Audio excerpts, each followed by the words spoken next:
going on, people? Welcome back to another edition of Parlay Madness. We're on episode 38, and sorry for keeping you late.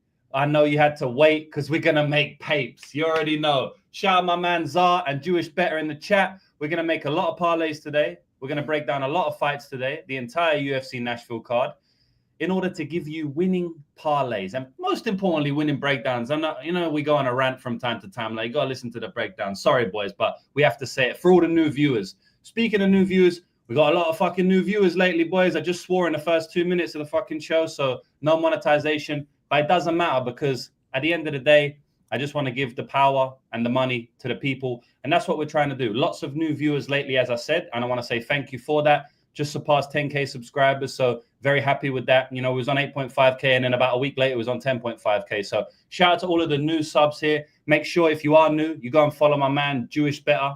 I'll let him shout out his tag because I'm not exactly sure how to spell it. Maybe it's an underscore there or something. And then my man Zar as well, underscore Zar Bets. Make sure you go and follow those guys. Putting out lots of content every single week, especially Jewish Better. I'm waiting for the return of Matzo Money. He just broke his, I don't know what you call it, but the tops card break, whatever you want to call it. Maybe you can shout that one out. But yeah, shout out to everyone. I do appreciate everyone subscribing and all the new viewers. Let's have a fucking show. So JB, how are you, brother?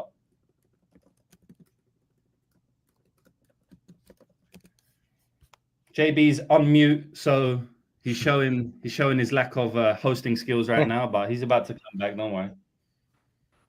No, you're good, man. That's on me. It just lagged real quick. But basically, what I was gonna say is, we're back in Nashville, and the last time we were here, it was a great event, but it kind of ended with a little bit of a stinger. You remember Chris Sandhagen fought our guy Rob Font, and he tore his tricep in that one, wound up having to wrestle a little bit more than maybe he hoped for, and really tough to get a main event like that, when you're in a city like Nashville and, the UFC hasn't been there in a while. And I feel like, with this card, they're trying to give maybe not the highest name value, right? But at the end of the day, there's a lot of good fights on this card, a lot of bangers. And I'm hoping the people of Nashville, the people of Tennessee get some violence.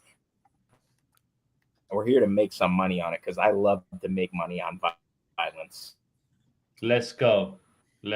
Zar, how you feeling about this card, man? Good, bro. I don't have a ton of plays yet. I have a few money lines, but I'm late looking at the props, so I'm hoping to talk to you guys and hopefully, we figure some shit out. Yes, sir. Let's get straight into it. JB, you are lagging a bit. I don't know if you could fix that, but yeah, just to let you know, it might cut off. We got Chris Jones. I'm gonna fix it, bro. Yeah, I'll be right back. I'll take it off. 140 live viewers already, so shout out to everyone. We've got Chris Jones there. Let's go. We ready? Chris Jones is saying, I haven't given him a subscription yet. Brother, it's a free subscription, so you're just going to have to wait until someone gets back to you on the email. If you've sent the email, somebody will get back to you, but please be patient, brother. It can't happen in the first 24 or 48 hours. They will get to it when they get to it, but trust me, they will get to it, but you have to be patient. We get lots of messages and lots of DMs. Chris Jones is speaking about my giveaway that I did last week on the YouTube channel. I gave away 10 free memberships from my elite zone. I won't be doing that again. That's a lot of free memberships. The only reason I did it is to say thank you to the people that have been supporting me over the last few months. After we hit 10K subscribers and 110 units of profit in the first half of the year, I wanted to do a giveaway. So that's what Chris Jones is speaking about. But don't worry, brother, you will get it. Half the battle, smash the like for Brother James, Brother JB, and Brother Zar. Watched half the battle the other day, about 30 minutes of it on my way to get a coffee. And he was going in specifically on the Rob Font and Corey Sandhagen fight that JB just mentioned. He was coming like a comedian there, Dan. So, yeah, thanks for the laughs on my way to go and get my morning coffee. My man, Jorick, Oluwajun Dream, those guys always in the chat. Appreciate you. We got a lot of comments already. So, yeah. Georgie Bush is saying you guys are retards if you think they have any insider info. Oh, speaking of insider info, my boy Fats on the podcast, the Fat Lucrative MMA podcast, is going to grapple with Toes 'em Up, Aaron Toe. You probably remember him from the Dana White's Contender Series. I was invited to that. I was going to go down and be there, but I canceled. I said no, just to be here to watch Parlay Madness. So I hope you motherfuckers are appreciative of that, because I could be watching Fats dominate and call out out Marab. Boys, if you didn't know, my boy Fats is going to take on Marab soon. We're going to make that live. We're going to New York, and we're going to take on Marab Dvalishvili. So there's so many comments, boys. I want to shout them all out, but honestly, I can't. So I think I'm just going to get into the first fight of the night. We'll bring it here as we wait for JB to come up. I guess, Zar, you take this one away, and hopefully JB's back in time. Wow. Okay. This is a great fight. Yeah, I think Kline, takes her down, does her thing. I think she probably finishes her. I know we talked to, or if you've been following James, like the line movement on the total has been a little crazy. Like it opened chalk under, then it got steamed to not chalk over, but definitely solid favorite over. Now it's like kind of, chilled out in the middle. And I feel like that is more accurate. I definitely wouldn't want to sweat like a chalk over on this one because Kline can get her to the mat and finish her. So, yeah, I lean, a later, maybe the round 2, round 3 props for Kline. But if you don't want to get cute, just take the ITD. I don't know what the price is at now, but I lean finish. But, yeah, I don't have any bets on this fight. Yeah, I feel you, man. Blunt Force is saying he saw Aaron toe out of front of a nightclub in Melbourne at 4 a.m. Most intense 5-foot dude. Yeah. I could say a few things about that, but I won't. But yeah, it doesn't surprise me. I'll just say that. But shout out to Aaron. Should be in the UFC soon. Road to UFC alumni. So yeah, I'll break this one down quickly, boys. I think Fatima Kline's going to run through Melissa Martinez because I think there's a really big skill difference when it comes to the grappling. I mean, if the fight stays on the feet, Fatima Kline's not looking minus 1400. That's a fact of life. But the fight's not going to stay on the feet. I really don't see that because Fatima Kline does shoot takedowns. She does go for the takedowns. To some degree, she impressed me against Jasmine Jasudavicius because we've seen what Jasmine's gone on to do. She's a top 5 of the division at this point, at least hovering around that top 5. I mean, if she wins 1 or 2 more fights, they're going to chuck her in for a title fight. So she's very, very good fighter, a physical girl coming into her own these days. And Fatima Kline had a lot of moments in that fight. I think, the way I see people speaking about it and hear people and watch people posting about it is like Fatima Kline got absolutely dominated and run through. And she did at times, but she had moments in the fight. She reversed Jasmine Jasudavicius. She got on top. She landed big shots on the ground and on the feet. So I was actually fairly impressed with Kline on a debut. And I believe it may have been short notice. Weight class too.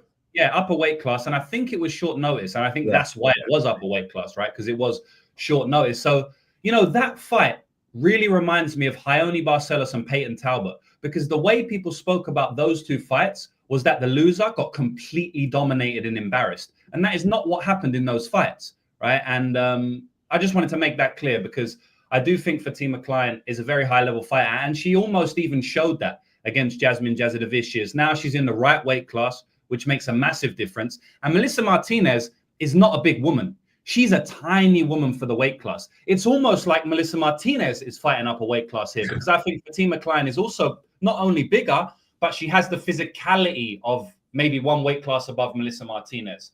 I mean, how big is this girl? Let's have a look.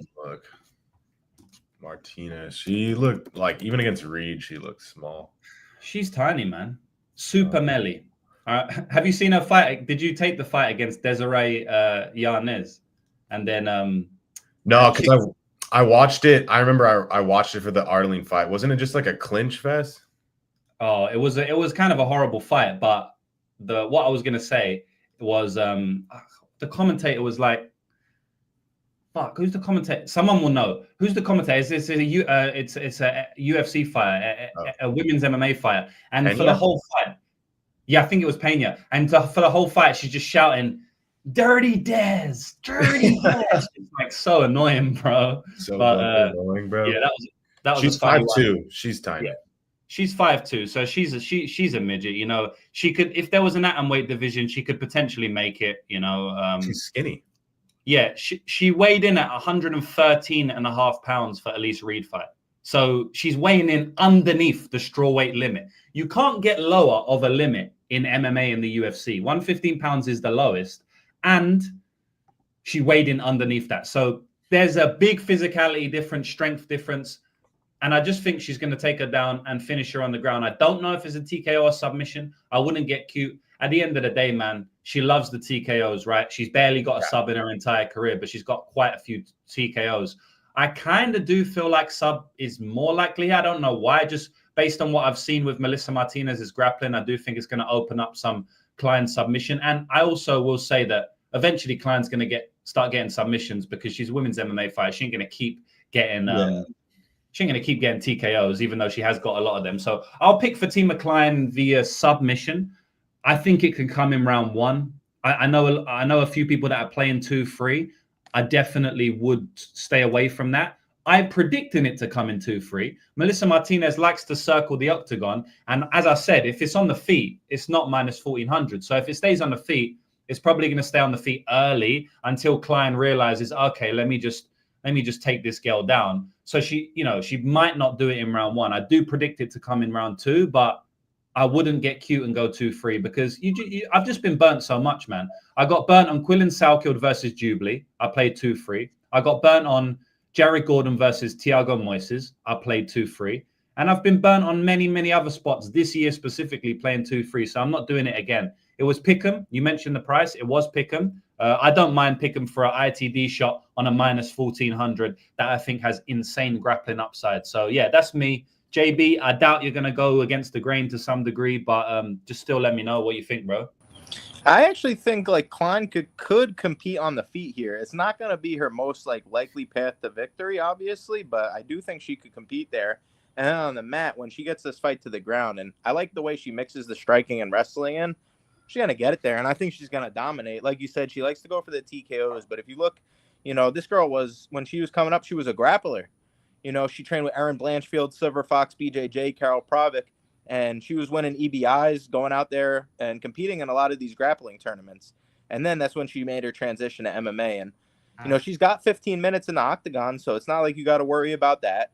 She's shown that she has, a good durability. I don't think Melissa's going to knock her out. So then when she gets this fight to the ground, she's going to cook her. And unless she's going for the TKO, that's where I could see it going to the later rounds, right? Because she prefers the TKO over the submission, but it's really whatever she could get, right?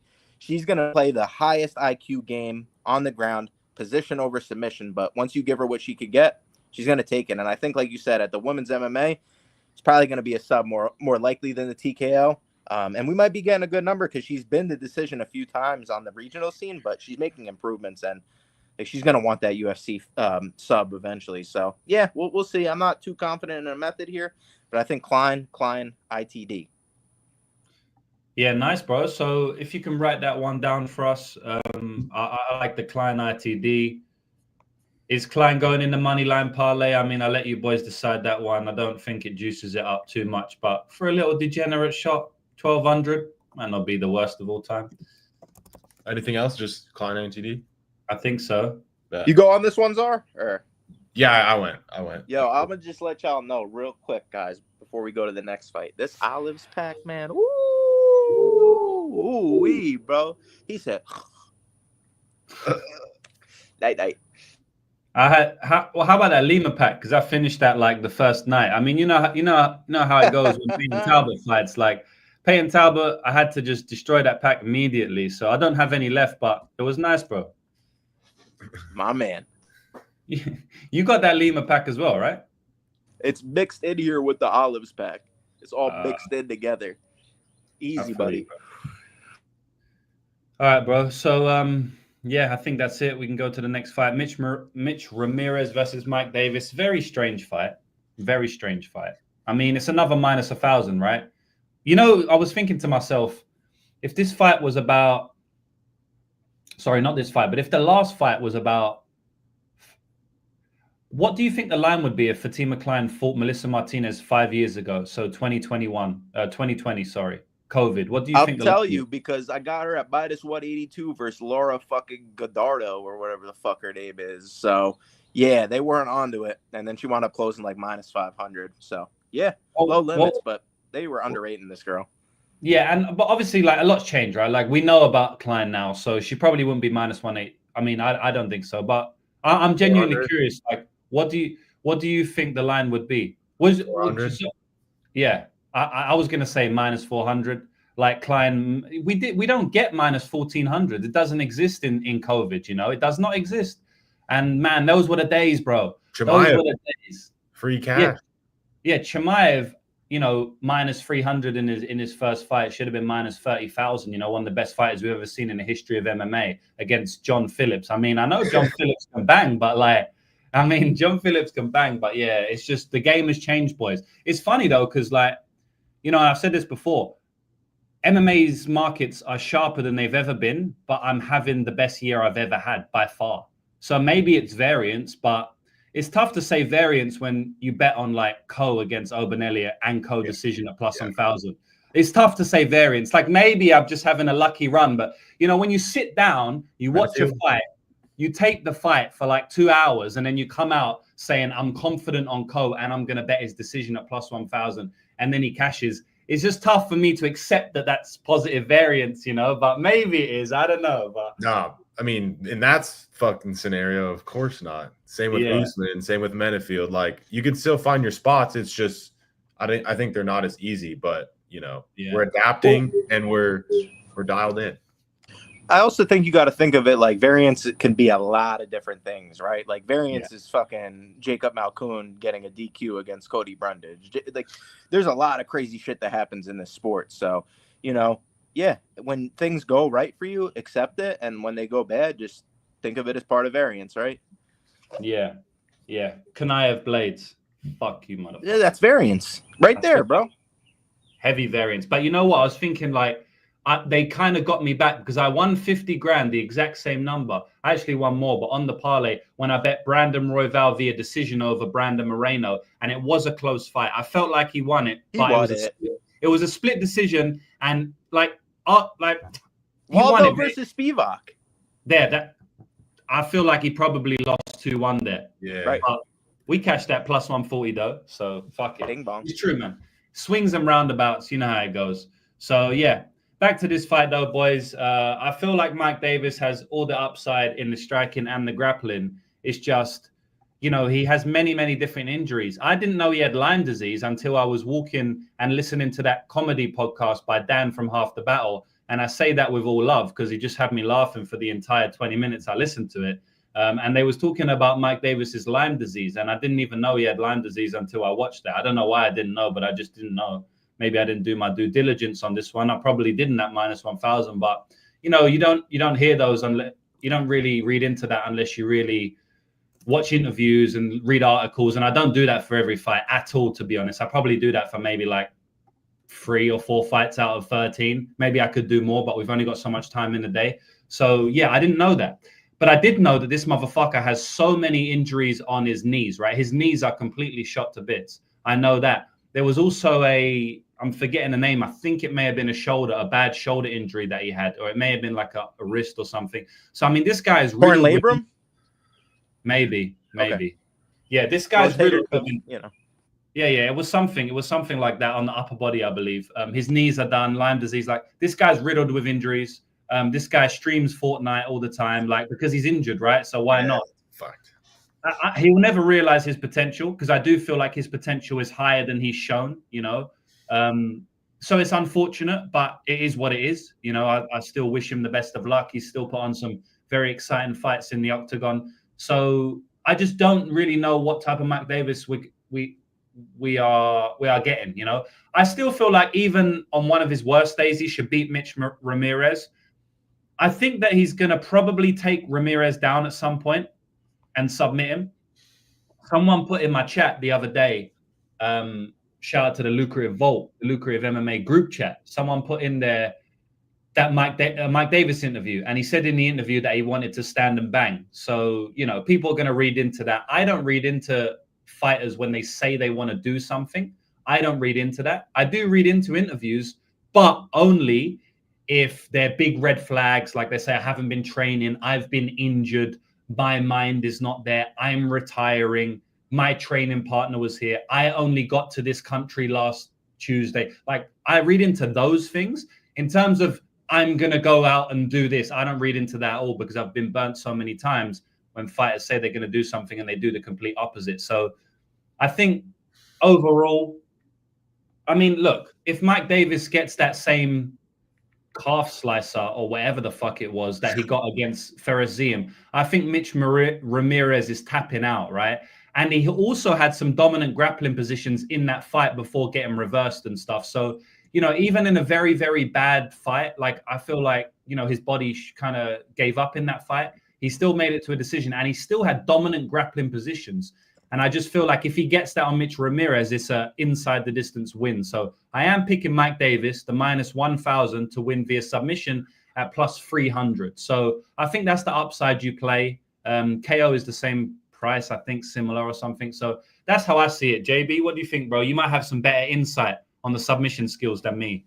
Nah, I think he's sick, bro. Like, I think his transitions are fucking dope, bro. For MMA, like, let's give the guy some credit, for real. Like, just for that, at least. You know, all the other things we could talk about, but the dude's jiu-jitsu is fucking slick. Mitch Ramirez, like, I don't know about you guys, but I haven't seen anything crazy on film where I'm like, this dude's a complete can on the ground. But I also think Davis is, like, a lot more high level, just because of what I've seen out of him. You know, submitting Nathan Levy, the guy's not, like, a terrible jiu-jitsu guy. He's able to go out there, hurt him on the feet, you know, kind of get him there. And then he showed some of his submission skills. Training at Fusion XL, I know those guys love their jiu-jitsu. That's why I took Phil Rowe, you know, to possibly get a club and sub. He put him out in round 3, so it didn't matter. But, you know, that was the thought process behind it. Trey Waters, guys like that, and we might talk about later.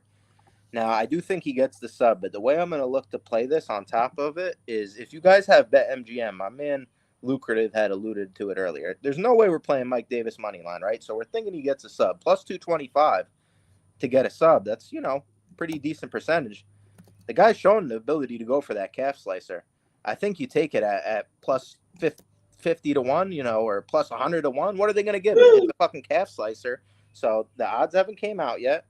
Wait on it, see what it drops, and I think you get 50 or 1 or better. You know, it's a no-brainer on a guy who's likely to get a sub at that price. And I think there could be value on the sub.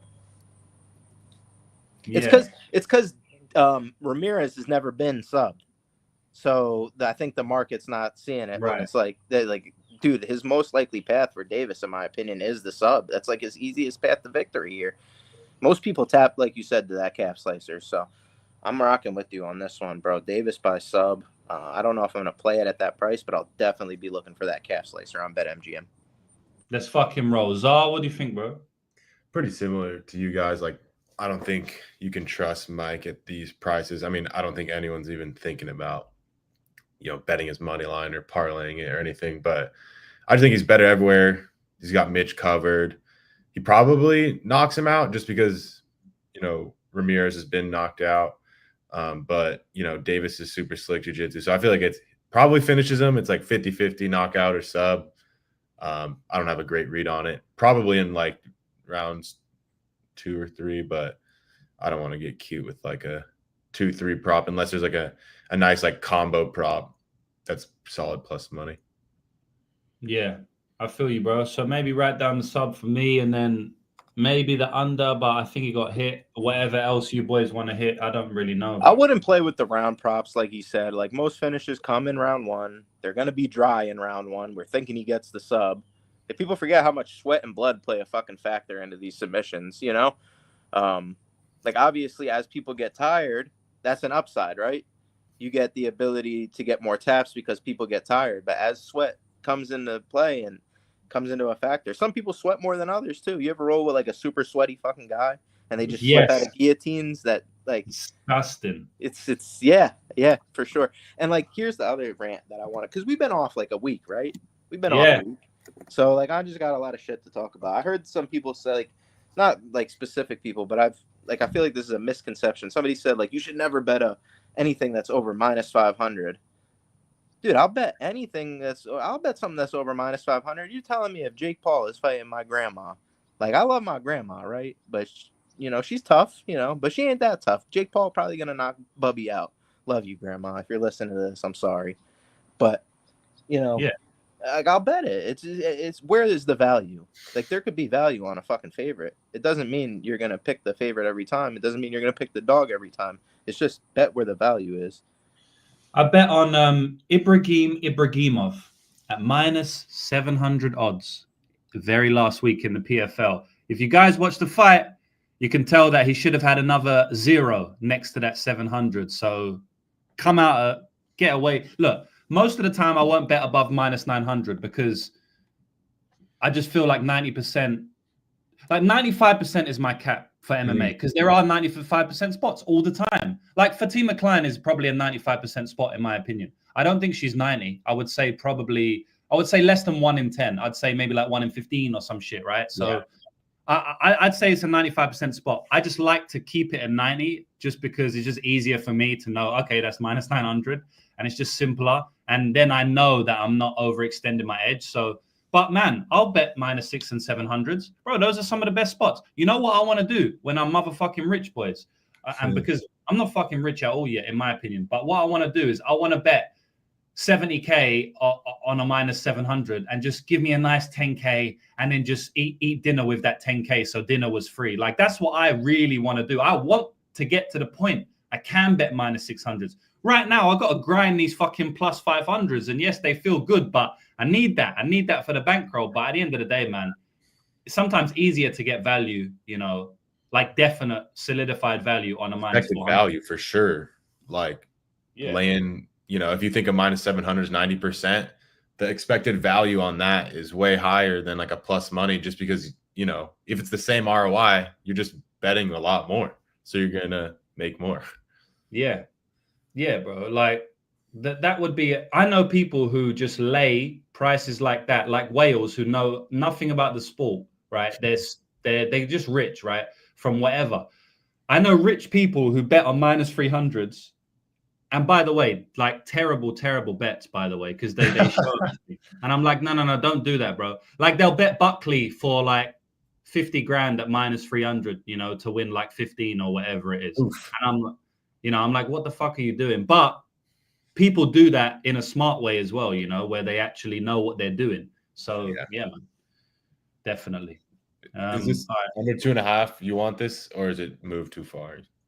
It's kind of ugly, to be honest, bro. I bet. Well, I don't know. JB, what do you think?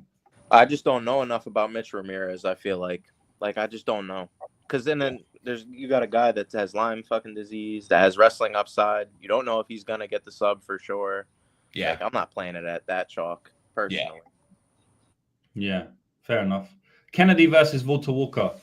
Wow, this is a funny fight. Good fight. JB, let me know what you think about this one, brother. Yeah, I took some sprinkles on this fight. Like, look, I know for sure Kennedy's the better striker.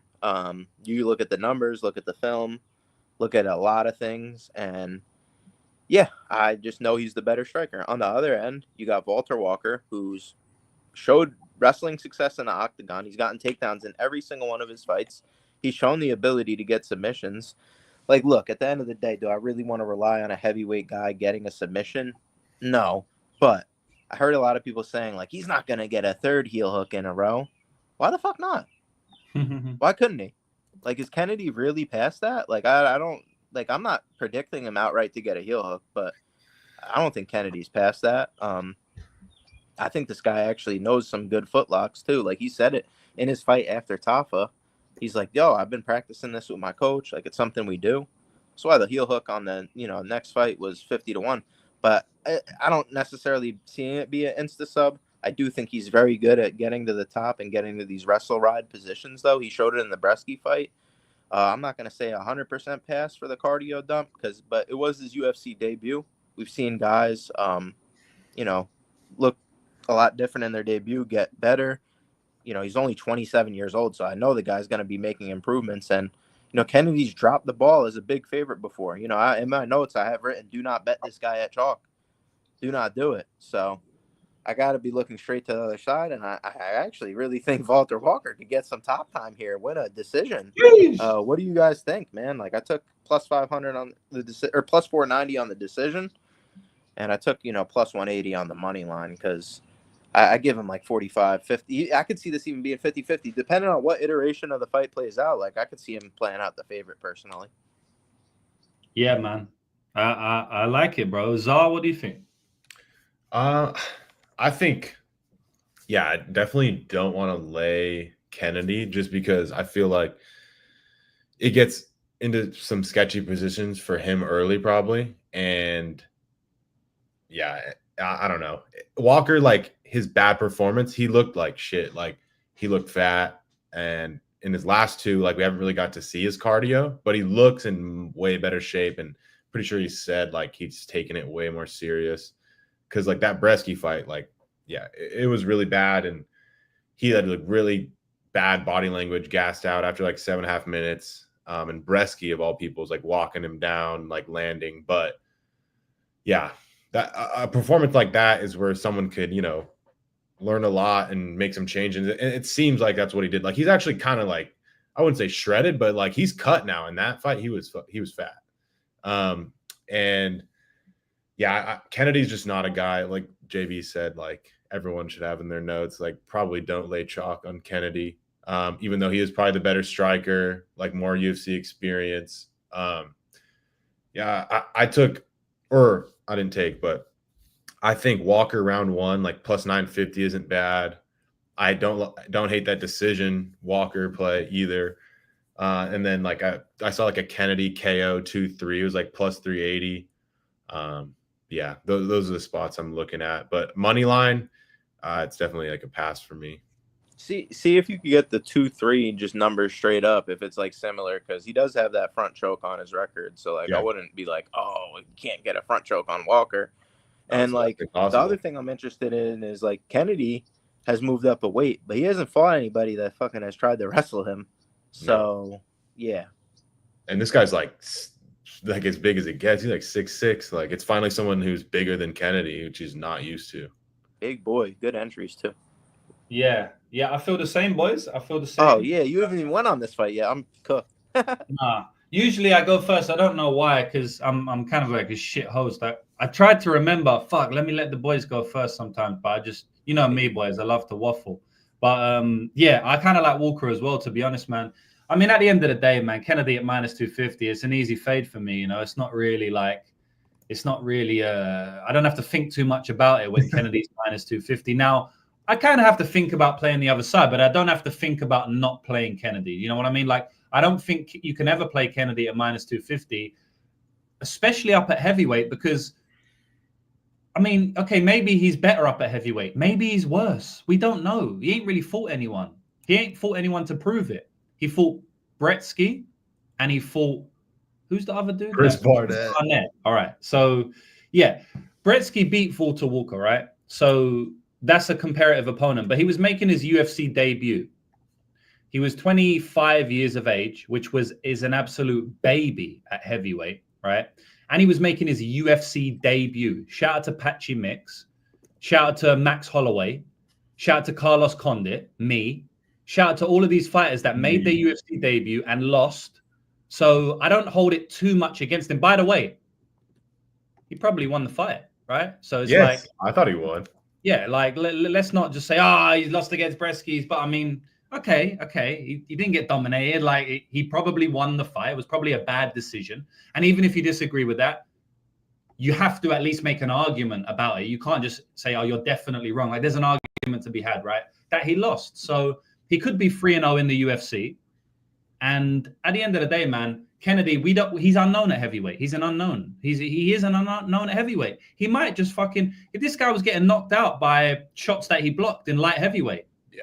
So are we going to say, that was because now he just, maybe he's not cutting any weight, so now he's got elite durability? Well, I don't know. I mean, maybe not. Like it's not, if there's a maybe and maybe not, I don't want a minus 250, right? I want a minus 110 or a plus money if there's big maybes. Because what happens if Valter Walker gets on top of him?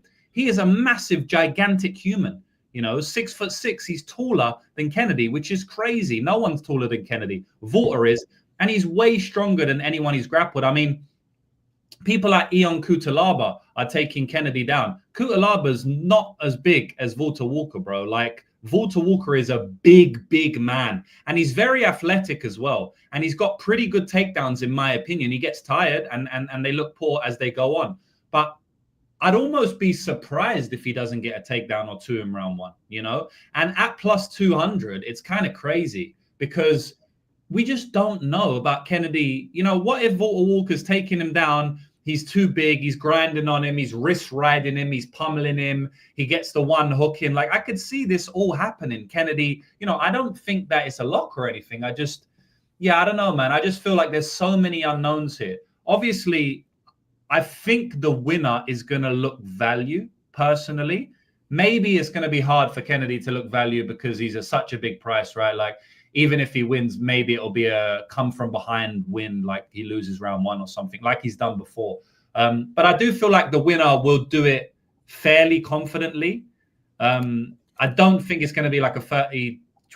I feel like it'll probably be like either a finish or I don't know. Ignore me. It could be anything, to be honest. I'm thinking about it out loud now. I do feel like there's big upside for Walker to look like a big favorite here, just because if he ends up getting on top and he might just submit him.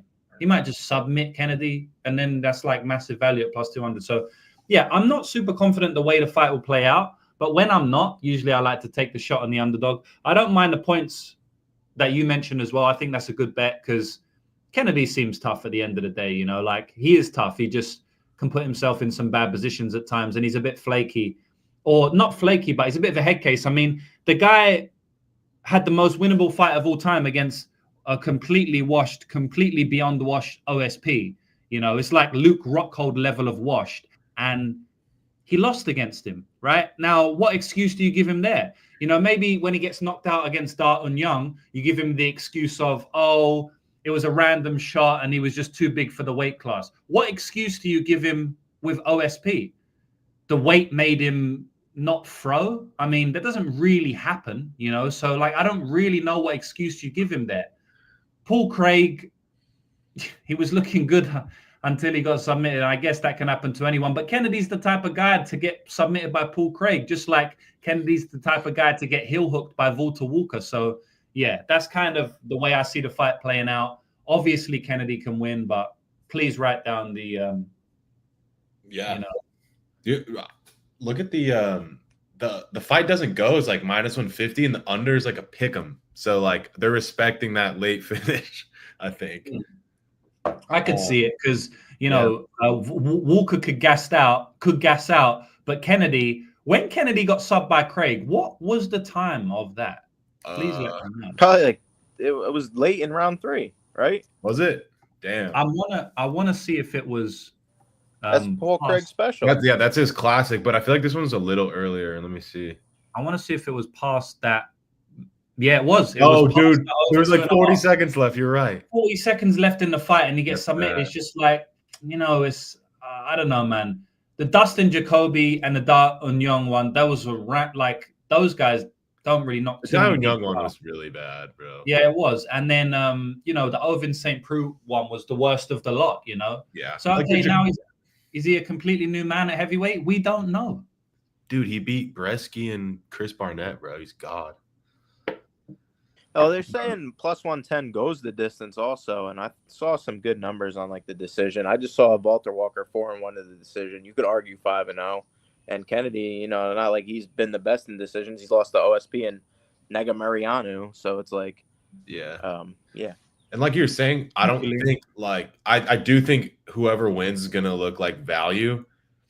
But if one, that's what I was thinking about this the other day. If that's how it plays out, like in one iteration, like that doesn't mean like, say Valter takes him down and then gasses out and like, Kennedy looks like a decent favorite. That doesn't mean like it can't be value because it's like you're taking a guess on like, what Kennedy is at heavyweight. Like not one iteration is like decides if it's value or not. You're taking a guess pre-fight.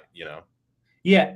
And to add to that point, because that's a good point, even if that iteration is replicable and every time they fight, that iteration would take place where Kennedy finishes him or looks value, we still can't say that pre-fight, right? Like pre-fight and post-fight are so different. And I always say that because people champion certain bets post-fight, but the fight goes like completely different than they expected, but they still won. So then they'll say, oh, this was a great bet. Well, actually, if you're being brutally honest with yourself, it's not really a great bet because the way you thought the fight would play out is completely different than it actually played out. So Yeah. I don't think it's a good bet, you know. So pre-fight and post-fight are completely different. I might look stupid post-fight, but pre-fight -250 Kennedy. Yeah, it just doesn't make sense. From what we know, right? It's heavyweight. Like, I don't know, man. It just seems kind of crazy. The people that play Kennedy might turn out to be right, but was they right with the information we have now? Like, it's tough to say, in my opinion. I think it's hard for him to look past -2, you know, in the 200 range, but it's pretty easy to see how Walker could look 50-50 or favorite, you know? Like, yeah, that's what it comes down to. It's like, what's the upside? Like Walker, yeah, he could look +200, get like gas out, get knocked out, but it's way easier to see like how he has a path to favorite, which is way different than his price. I don't think there's much unknowns on Walker as well. Like, I know what I'm getting. I know his size. I know his shape. I know his cardio to some degree. I know what he's going to try and do. I know his game plan. But I don't really know how Kennedy's going to react to a big motherfucker punching him in the face, because he hasn't been punched in the face at heavyweight, by the way. I don't know how he's going to react to being punched in the face or taken down by a massive man, because I've never seen it before. So that's a massive unknown if you're laying -240. So we'll see. I wrote down Walker. You want Walker decision, JB? Yeah. I don't hate it, man. Like, what's the odds? No, I like it too, honestly. I didn't see the odds though. Because he's gone to a decision, like he's gone to a fourth round a couple times, a decision a few times. Like, I know Kennedy usually gets finished, but like it could just be top time city. Yeah, he's been training some BJJ too. I saw Kennedy, so like maybe he just falls to his back, plays some guard. 450. Kennedy sub. It could happen because, like, if Walker gets tired, anyone can get submitted, right? That would be crazy. He might just play in the grappling and get fucking tooled though. Yeah, that's what I was thinking. Like he might just play off his back, or he might just get sucked into the grappling pause. So, boys, we got some haters in the chat, according to Casey, saying there are usually this many haters in the chat. I don't usually catch the show live. Casey, not really, but you know what it tells me? The only time, this is good news, because when I start getting loads of haters like this, it means that we're blowing up, we're going viral. So it's a good sign. The only other time this happened was around last February when I started blowing up heavily. All my videos were going crazy, was getting shout out from Nina Drama and all of this. And I got so many haters. So it's a good thing. We're doing well. 576 live viewers in the chat already, and we've only been going for a little bit. So shout out to everyone. I appreciate all of you, even the haters, for coming and helping me with the content that I just give there and helping the engagement of the video. So definitely appreciate all of you. Haters. Yeah, I do appreciate all of you. So, who else we got? Let's go. Great fight here. Yeah, fuck, man. Oh, man. Like, I'm not gonna lie. She's live. I want to put. It hurts. I want to put half a unit on Murphy. Just to say, fuck off. Like, I like Moura, man. I bet on her in a Contender Series fight. You know, I bet on her against Veronica Hardy last time out. I think I even got +100 in that spot, or at least it was a pick 'em at worst. But man, -700 seems a bit crazy. Like, I know Murphy's been off for 2.5 years. She probably looks bad. Moura probably outstrikes her. I don't think Mora's going to take her down and grapple her easily. One thing I will say is I don't think she's going to finish her, but the line kind of suggests that as well. But bro, you can get like goes to decision at like -230 and stuff. I don't think that's too bad, to be honest, bro. Because like, I mean, Murphy ain't going to finish Moura, right? I think we all can kind of agree on that. Maybe Moura gasses out insane and like Murphy round 3 finish, but basically we're saying it's all on the Moura side. She wasn't close to finishing Gomez. She wasn't close to finishing Veronica Hardy. Is she going to go out there and finish Lauren Murphy? I mean, Jessica Andrade couldn't, you know. Shevchenko's the only one. Yeah, 2 years ago, she couldn't. Okay, it's 2 years later, but she is a woman. So it's not like, you know, the age doesn't affect women as much as it does in men's MMA. We know that.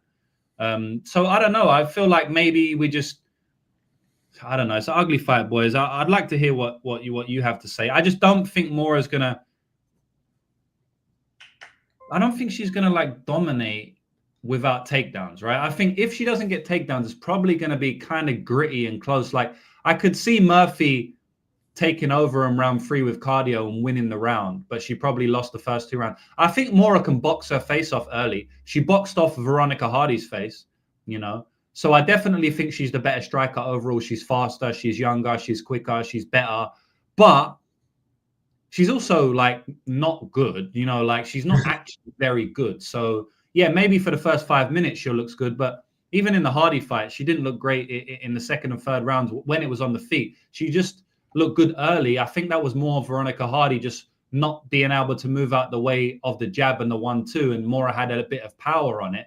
I just think Murphy's seen so much more in MMA. She just seen so much, man. And, you know, that counts for a lot. You know, when you've seen a lot of styles, it's like when Usman took on Buckley, like he had seen these explosive power punches before, and it was scary because, like, wow, Buckley hits hard and he's so explosive. But Usman has seen that his entire career, man. It's like Murphy's seen this fighter. Like, Moura's nothing special at the end of the day. Murphy's seen this. So, yeah, I don't think she'll win because I just think she's probably too robotic and too old, and I can't give her an upside in any real area outside of cardio.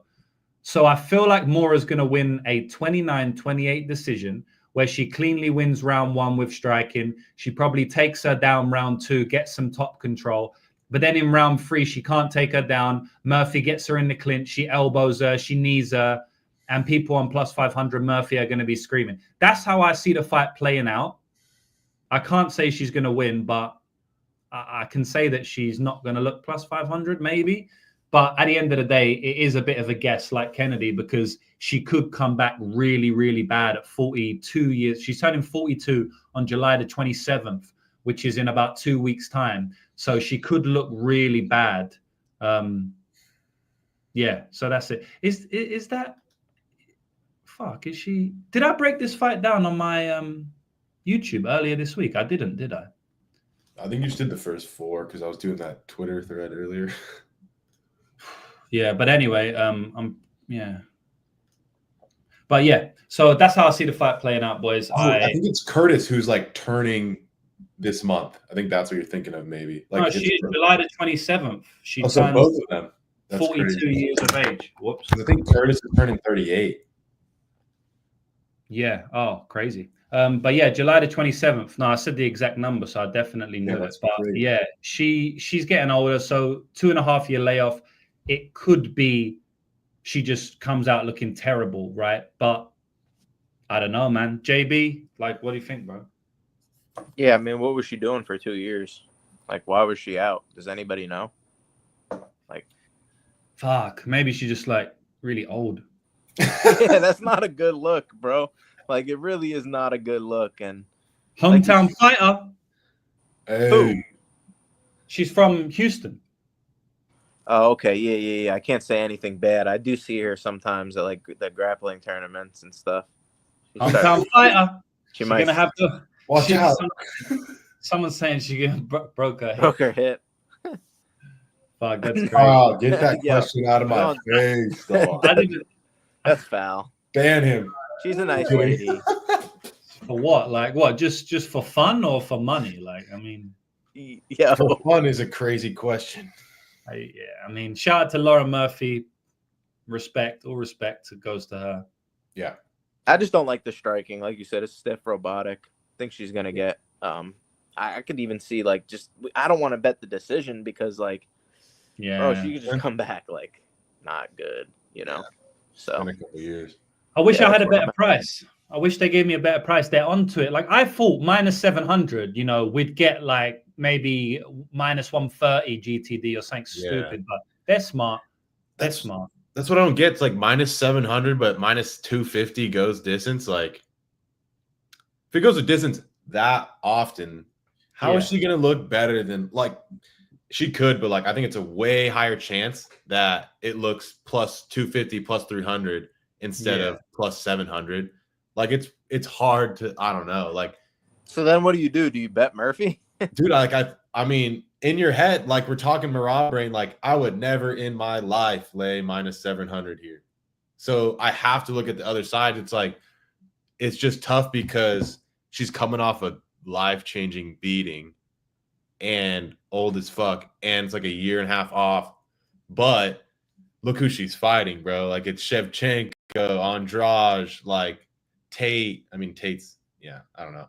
But it's a crazy strength of schedule difference, crazy experience difference. And like Murphy's thing is like physicality, cardio. Like she's not really good at, she doesn't have like a skill she's really good at. She's just like physical, has cardio. Like I feel like Moura's a better striker, better grappler. It's just, in Murphy's prime, it would just be like, oh, I'm just going to outdog you, out cardio you. So yeah, this is the biggest and like most physical girl, even if she's 42 or whatever, that Moura's fought. Like she fought fucking like Conejo Ruiz or whatever, tiny 115er. She missed weight, smoked her. Denise Gomes, another 5'2" straw weight. She got beat up there, gassed out, couldn't really grapple her. And then she moved up. She missed weight in that one too. She moved up. She looked good against Hardy. Like the striking looked improved. But it's like Hardy's like on the back foot, like wants a low output kickboxing fight. She's tiny as well. Hardy's I was going to say the same thing. And she wasn't pushing a crazy pace. Like she was like on the back foot. Like Moura's not going to gas there. And she can be grappled too. Horrible, like historically has been grappled a shit ton. Her takedown defense is like 50%. And Murphy's like not the easiest chick to grapple. Like her strength is like physicality and cardio. So like in my head, this is a hard matchup, but it's just like Murphy could show up like a corpse, bro. And I feel like that's what the line is saying. But it's like, I think there's a chance it looked like it's going to be hard for her to grapple her. I think we all kind of agree. It's like Murphy's a black belt, like legit. Like she's won grappling tournaments, IBJJFs, sub 100 pros. Like I'm not saying that's like the craziest thing, but she's trains jiu-jitsu a lot. Yeah, her husband's actually like I think owns a gym. Yeah, like I think we all agree like the takedowns aren't going to be free, but like Moura is probably the better striker also.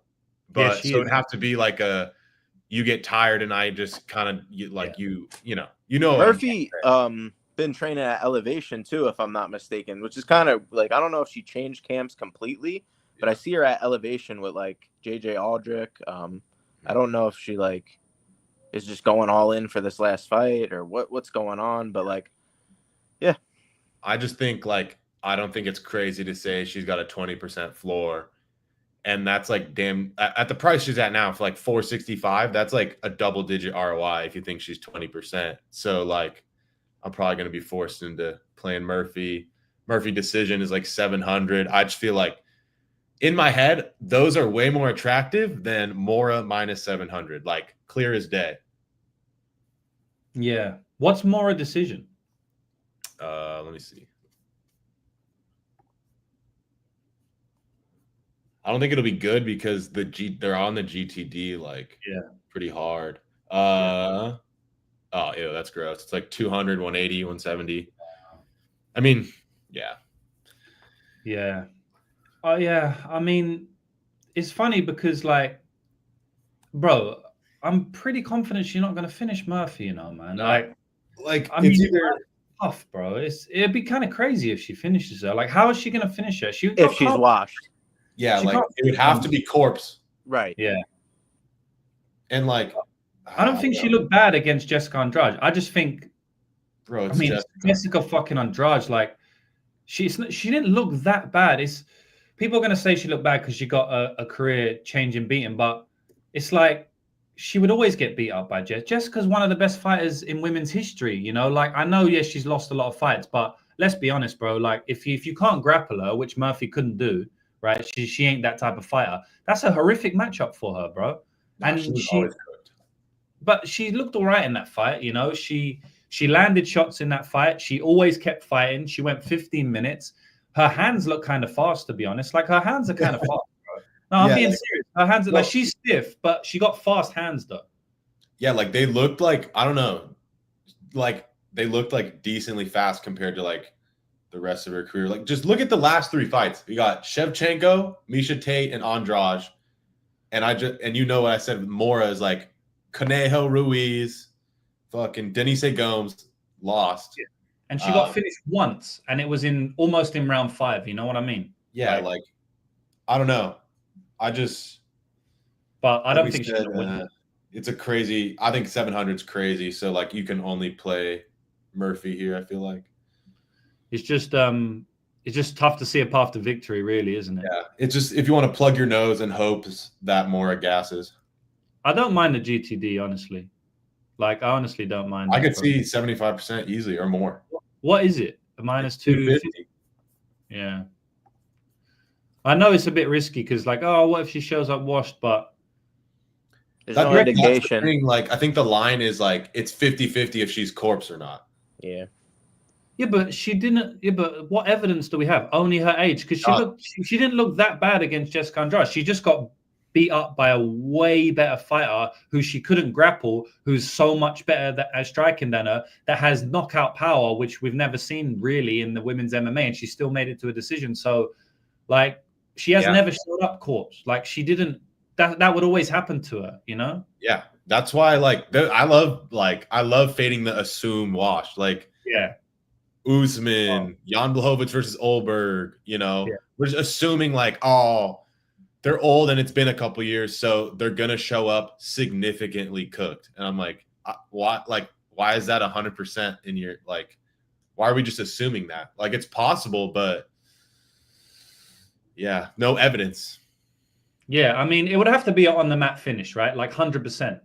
But like, she ain't gonna knock her out on the feet. We all agree. Nah.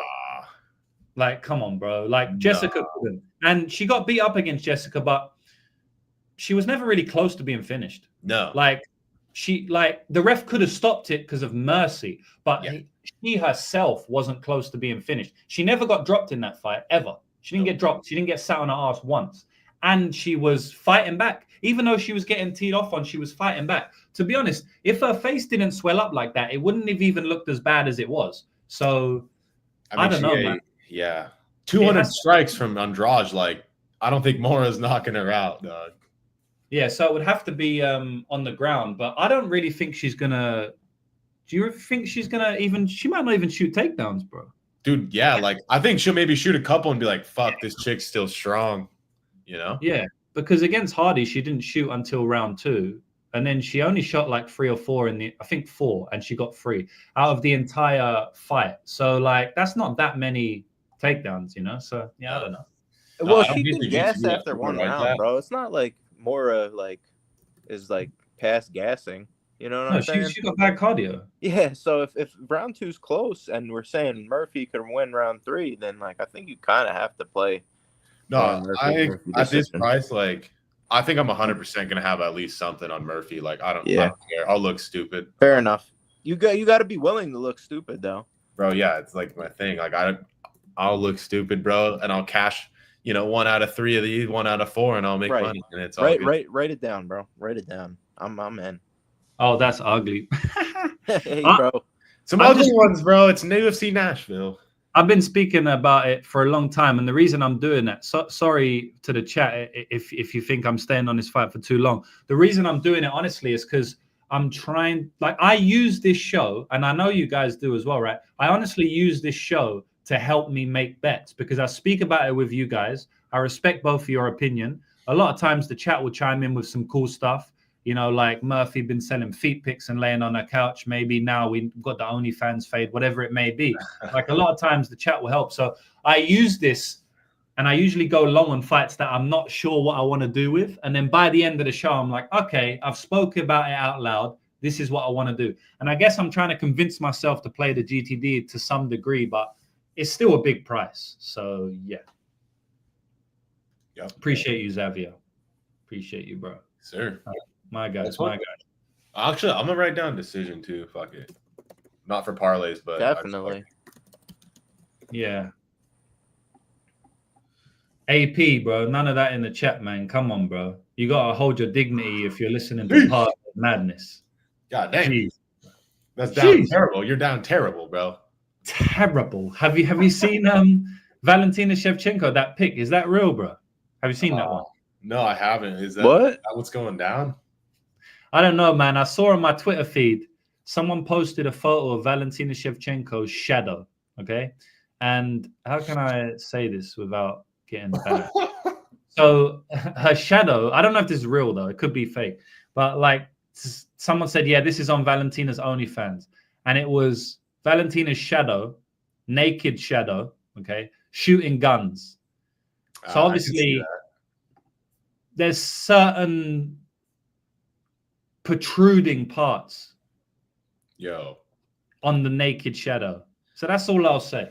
Oh, yeah. So Pretty yeah, brutal. She's I got a mean, wang? I mean, We got any fought researchers in the chat? she fought Kong Wang. If that's what you're asking, that was a good fight. Wei Li Zhang?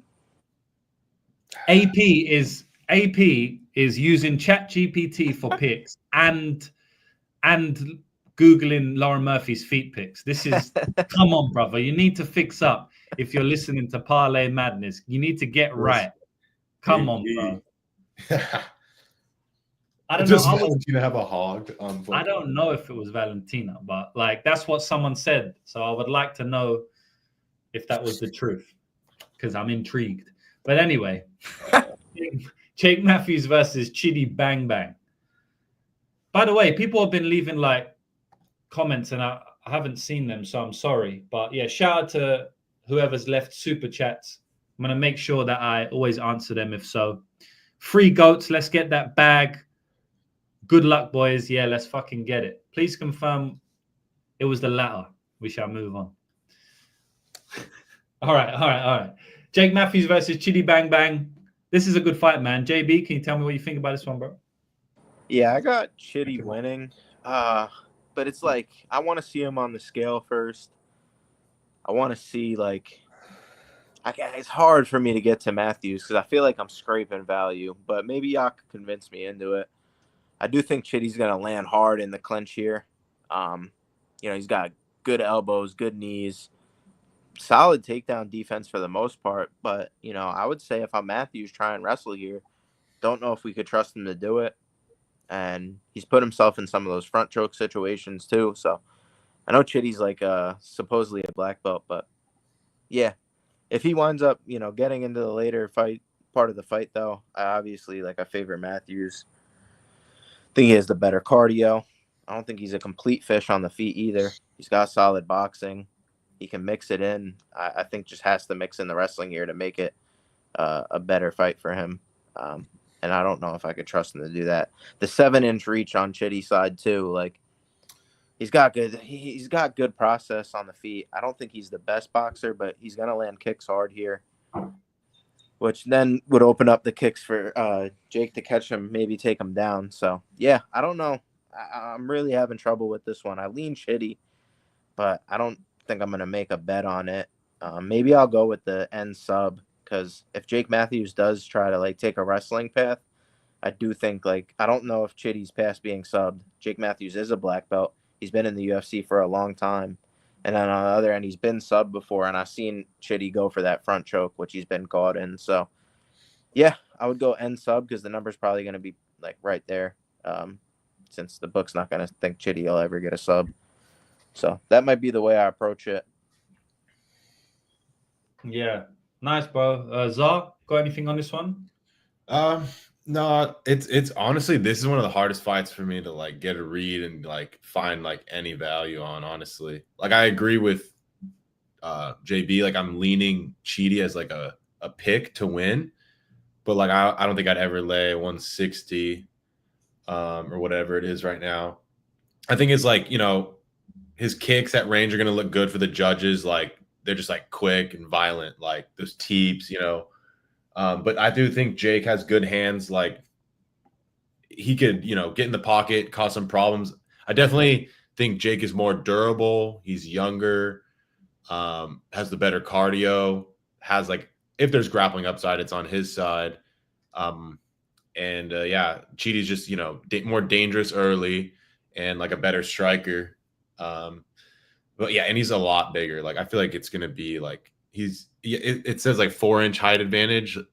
I feel it's going to look a little bit bigger than that. Yeah, the reach is 7 inches. That's crazy. But yeah, I don't know if Jake will be able to take him down and control him consistently. But if he ends up on top of him later in the fight, it could be over. Chidi has just kind of folded on bottom a couple times. So yeah, I think it maybe dog or pass at the line right now, but I don't have any bets on it. I'm even looking at props. It's hard for me to feels like the bookies are, onto this one. It's hard for me to find anything I like. Yeah. Yeah, I lean the other way a little bit, man. I kind of like Jake Matthews in this spot. It's kind of scary, fading someone like Chidi because he's very dangerous on the feet. He knows his game well. He's good at range, obviously. Lots of leg kicks, body kicks, lots of teep kicks as well to keep you at range. And then if you do close range, he's pretty good at wrapping you up and getting you in the clinch. And, we've seen what he's done to a lot of fighters in the clinch. He's pretty brutal in the clinch, man. Good knees outside of the clinch when you break. He hurt Elizeu Zaleski, finished him with that one. Even the Dusko Todorovic elbow was off the clinch as well, which is very brutal. And then, again, if you watch the fight with Jared Gooden, the entire fight, for the most part, is in the clinch, and he's just brutalizing him. And kind of surprising he didn't find a finish in the clinch there. So, I mean, this guy is very good in the clinch, which you don't see in MMA too often, right? We see it in Muay Thai a lot, beautiful clinch fighting, and I love the clinch fighting, but you don't see it in MMA a lot. So I do like Chidi, and he knows what he's going to do. So, he's at range, and he's very good at a range, right? So what do you have to do? You have to close range on him. When you close range on him, he ties you up in the clinch, and he's so good in the clinch as well. So he's not an easy guy to fight just based on literally that, But I do think there's some advantages on the side of Jake here. If you close range on Chidi, he's there to be cracked. We've seen it in the Oleg Zaitchik fight.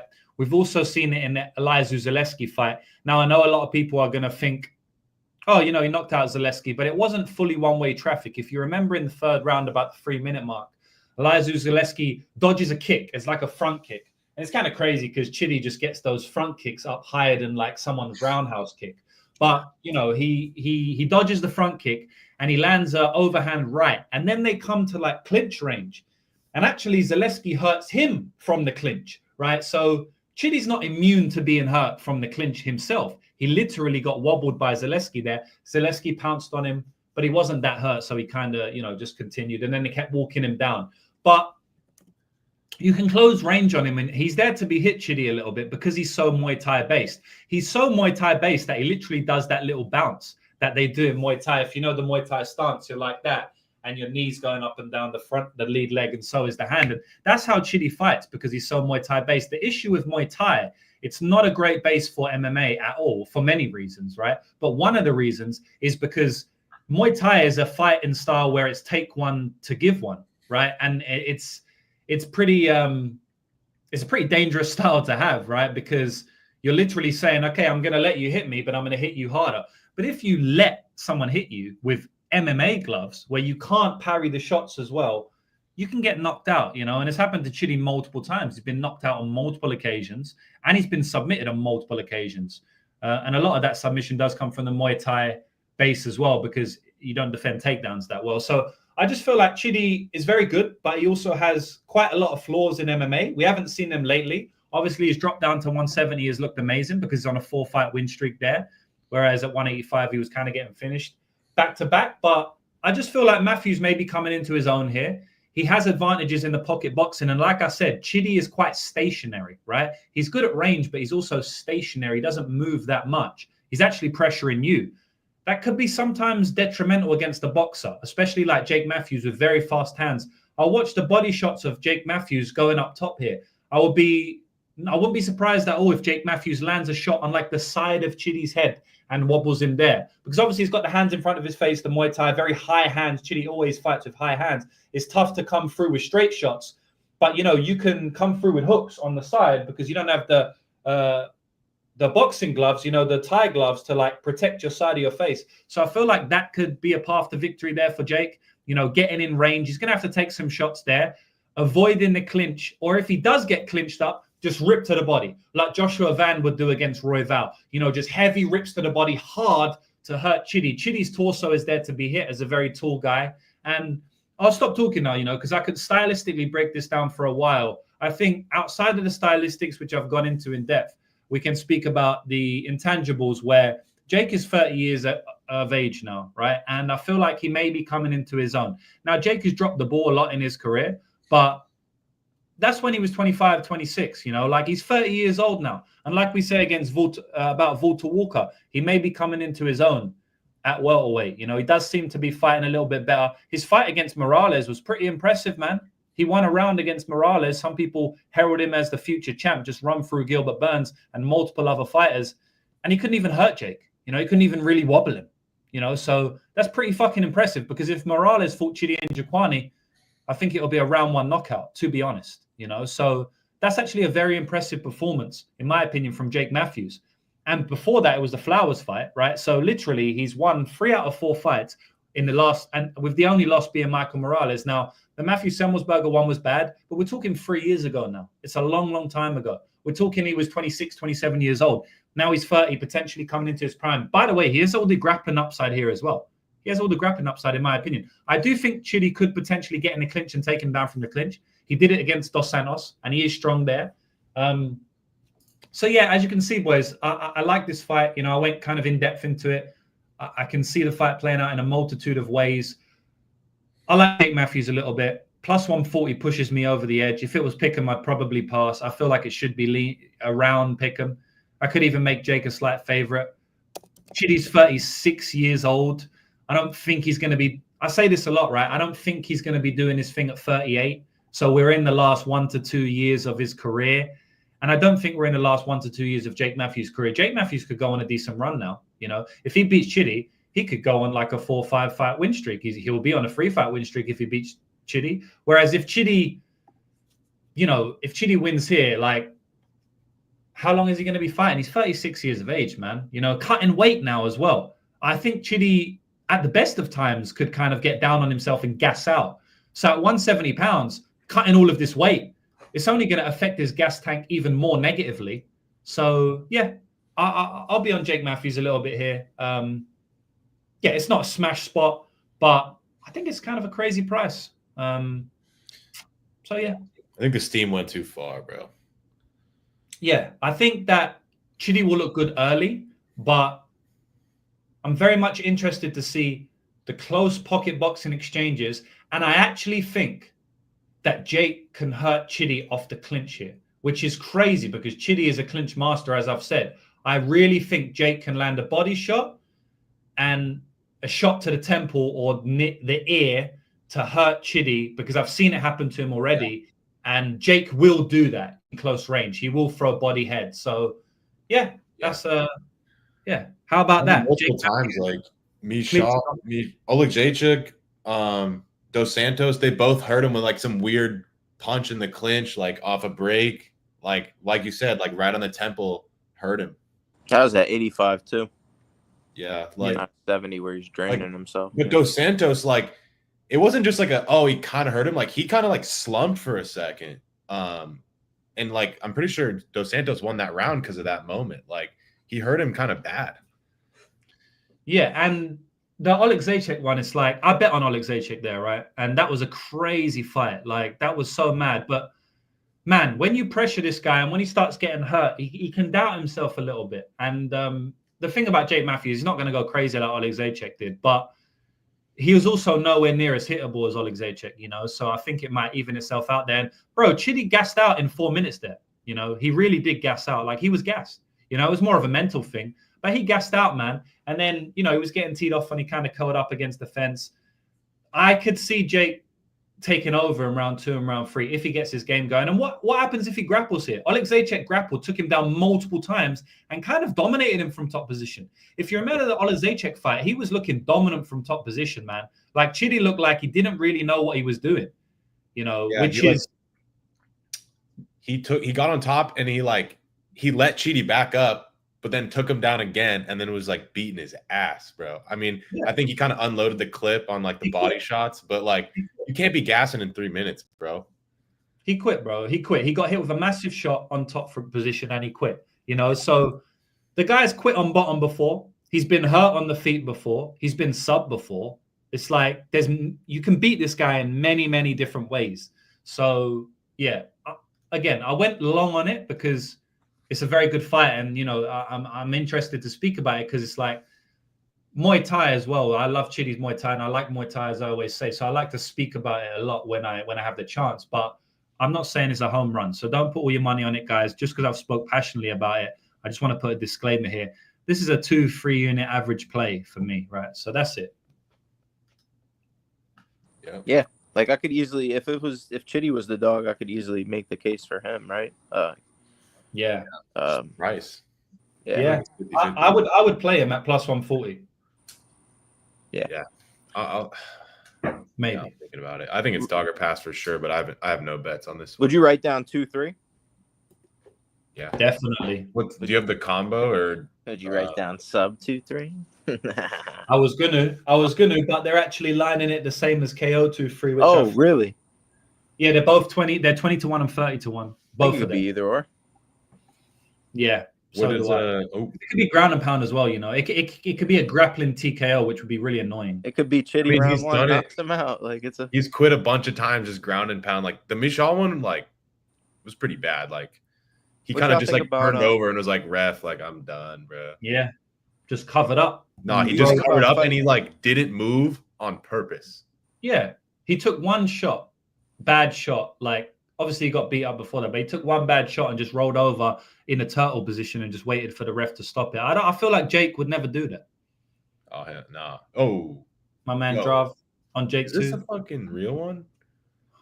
FanDuel Matthews round 324. Updated July 9th. What day is it? That was yesterday. There's some crazy 2-3 props. FanDuel be slacking, so yeah. That's a auto bet if so, man. Yeah, definitely. We'll just average it out. I doubt it's that really. Yeah. There's some other 1800s though, so I'll write that. Yeah. I really doubt it's that. I don't think it's that at all. That'd be insane. That would be crazy.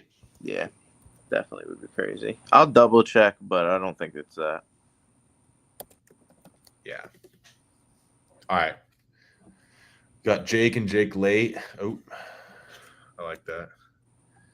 Like even I don't know. I don't think it could ever late. Bro, plus 2,400 is absolutely insane. Like I'm betting that right now. Yeah, bro. Smoke it. Smoke it live. What the fuck are they thinking? Line live. All right. What we got going on? Griffin Curtis. This is an ugly fight. Man, I really don't know what to say about this one because I kind of wanted to bet on Chris Curtis, but then the more I thought about it, I'm like, what the fuck are you doing? Because at the end of the day, man, he's dropping down to 170. There's unknowns there. It's like, do I really want to get involved on a massive chalk number at unknowns? It's tough for me to see Max Payne's path to victory. I think he could actually, I think he's like more likely to maybe even knock him out, you know, or like hurt Curtis than he is to win a decision, which sounds kind of crazy. And I think people would disagree and, you know, I could kind of understand why. But Curtis, he rolls with shots, but he's still there to be hit, you know.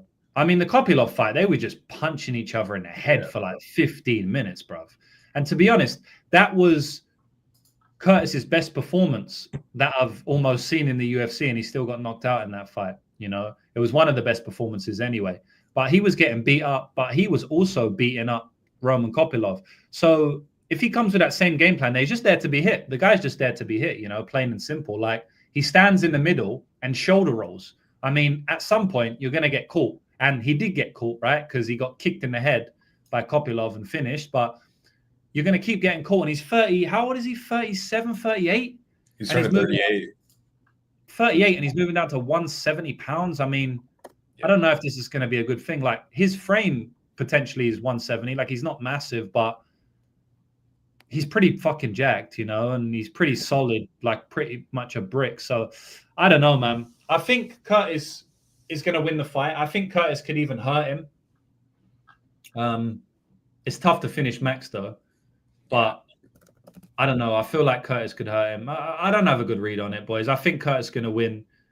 Probably a decision. Probably Curtis gets stunned, but not like badly wobbled or badly hurt. But I think Curtis gets stunned early. Max Payne comes out swinging at times, and I think he gasses out a little bit. But Max hits kind of hard, you know.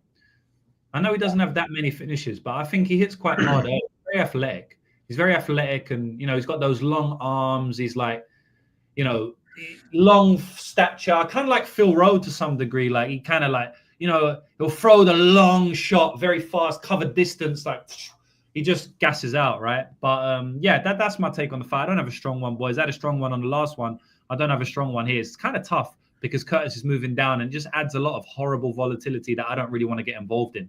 Czar, we actually spoke about this one. It's like the only fight we spoke about, I think, a couple of days ago. Like, what do you think about this one? Like pretty much the same thing. I mean, I know we talked about it, but it's like, you know, there's not a ton of favorites I love. Like, I feel like Curtis wins. Like, but like you said, you just think about like, what am I doing? Like, I'm just forcing it just because I think he wins doesn't mean you think about throwing him in a 2-legger. Because like he goes to close decisions here and there, and I don't like Griffin's hard to finish. And like you said, it's the weight cut mixed with, or coming down in weight mixed with the age, mixed with his last fight. It's just like he could come in looking like not the same. Like, I'm not saying he's going to be like, look super washed, but like he could just be like, oh, he's clearly out of his prime. Like, I feel like his last fight, it was like, it's still like the best Curtis, you can't like objectively say like he's out of his prime in that fight, even though he lost. Like, he looked pretty good. But yeah, like Max, he could have moments. He could I feel like he can make it close. I just think Curtis is fighting at a way higher pace, throws a lot of volume. Max usually likes like a slower output fight. And Curtis had pop at like 185, and it was hard to grapple at 185. So I think Griffin is not going to be able to take him down. He's going to be throwing less volume. The power is like similar. So I just feel like Curtis is, has the better hands, throws more volume. So I'm picking him. Yeah, I want to say shout out to my man, James. Why don't you bet the spread when it's a close fight? Well, one, I don't think I can. I probably could if I really tried, but I know it's not super easy to get a lot of money down on the spread, so maybe it's not worth it for me.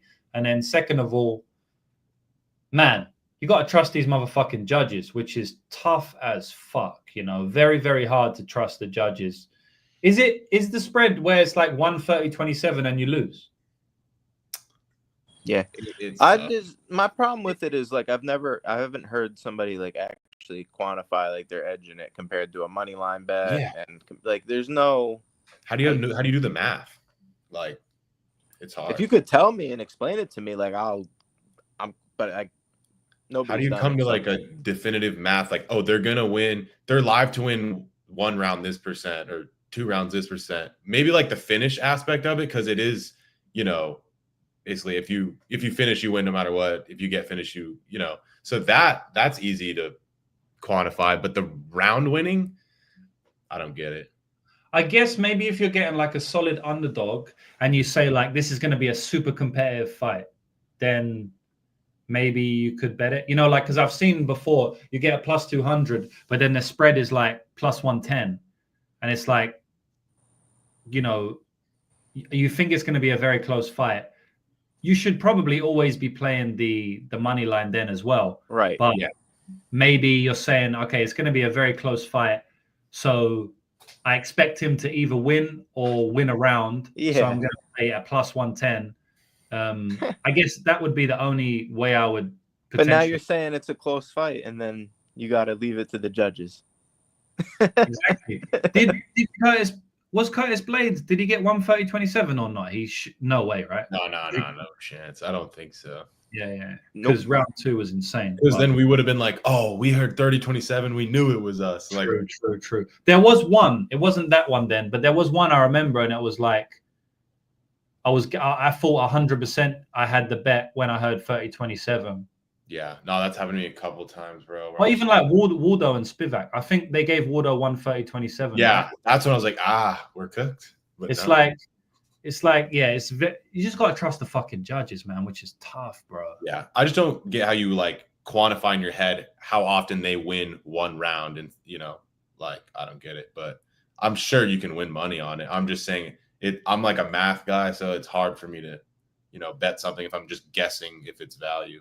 And then, like, what's the math to, like, if you would have bet on the spreads, like, would you have made more money on the money line? Or, like I need to see all of that, and I just haven't seen it. Yeah. So that's our answer. Anyone else got to go on this one? JB? Yeah, like I'll go quick on it since we kind of ran it. Like I think Curtis is just the overall better striker, way better boxer. I think he could get cracked here though. Both guys over the age of 38.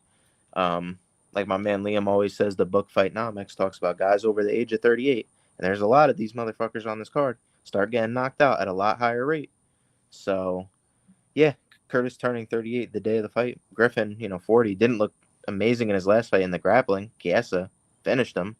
Not, I was on the sub there. And my guy Max Griffin called me a clown on Instagram one time. So I think Curtis is going to brutally finish him to the body in rounds 2 or 3. Why?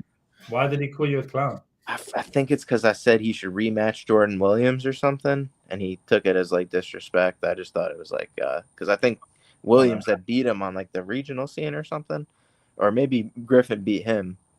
And I was like, yeah, like I thought at the time, it was a long time ago. I thought it would be a banger. Called me a clown. So yeah, I'm gonna rock with Curtis here. I think he rips him to the body. I really do think he's the overall better striker though. I'm just looking at the numbers. Like he's fought in the way better competition. And the only thing is, like, is his durability going to be bad at 170? Like, I don't know. I'm going to take 2-3 KO isn't terrible for Curtis. I think it's like 650. I'm all over it, bro. I think that's exactly how this fight goes. He's going to, round 1's going to be really competitive. He's going to take over in round 2 because he's the better boxer, better striker. And Max Griffin's going to be a step behind. He's going to show his age here. I think, the younger fighter with the more experience, better competition. Like we could talk all the shit we want about the guy, but he's finished some really good guys in the UFC too. Bro. Finished a lot better that are a lot better than Max Griffin, and usually it comes in round 2 or 3. So there you go. Yeah, no, Griffin, he's just crazy durable, but he's getting older. I'll write that down. I mean, he got KO'd before by Colby Covington. I know it was ground and pound, but like, that was like a mercy. That was mercy. Yeah. But dude, Morono had him dead back in the day. Yeah. And, Chiesa was landing some fucking shots. I didn't think he looked great in that fight. Bro, he landed an uppercut. Do you remember the uppercut? I think it was in like round 2 or some shit. He landed some uppercut, bro. And I was like, what? You're getting beat up by Michael Chiesa? Yeah. I was on Chiesa, so I was like, don't be on the feet. And then he landed a couple times, and I was like, oh, shit, we're good here. He was winning on the feet, bro. Crazy. I mean, yeah, it's probably because of the takedown threat, but if you're getting cracked by Chiesa no matter what, like I'm gonna have to sprinkle some Curtis 2-3. Yeah, that's not a good sign at all. But yeah, I don't have a take on that one. So maybe take this next one away from me, please. I just need to shoot out one sec. All right, JB, go ahead. I don't have a take here. Really? You don't really? I think Tafa knocks him out probably. Okay, fair enough. I think Tafa could even win a decision, as crazy as it sounds. Hey, the price. I've seen crazier shit, bro. Like, what the fight goes the distance, 800? Yeah, like, dude, I'm thinking this fight goes over 1.5. Tukkos does some cage pushing. Both guys start to get sloppy. The thing is, like, does Tafa come in here with better cardio at 205? Like, I mean, Sterling didn't finish him, was never really close. No. And it's not like I can't see Tuco having any wrestling success here. Dude, he's not a great wrestler, but it's Tafa. Yeah. And Tuco's, like, at the end, he kind of wasn't even trying to win. He was just like, I don't want to get finished, bro. He's good at surviving, low-key. I know he got finished by Sai, but, like, that's a sub. Like, dude, he got slept by Zhang, but Zhang forces you. Like, it's me or you, big hitter. And he's a giant hitter. So is Tafa, though, but who knows? Like, at 205, maybe the power doesn't translate. That's the other worry in my head. He's the better striker. He's going to be landing on the feet. Like, I think damage over control, he probably wins the judges' scorecard. So, yeah, that's where my head's at on it. I don't want to, like, bet the KO. Like, it's probably the most likely outcome, but then that's how the books are, like, pricing it. It's not even plus money. Yep. So, yeah, I mean, like, Tuco is not good. At the end of the day, like, he's absorbing 6.8 like strikes per minute. He's an awful striker. And I think Tafa is going to probably land hard on the feet here. I have questions about the one as this fight goes on. Like, if he gets a takedown for the first round and Tafa just lays there, struggles to get up, some cage pushing. Like, I think this could turn into a greasy fight. Yeah. What do you think about like the totals, like the 1.5? Like, I feel like if it goes over 1.5, like it might just go. That's what I was saying.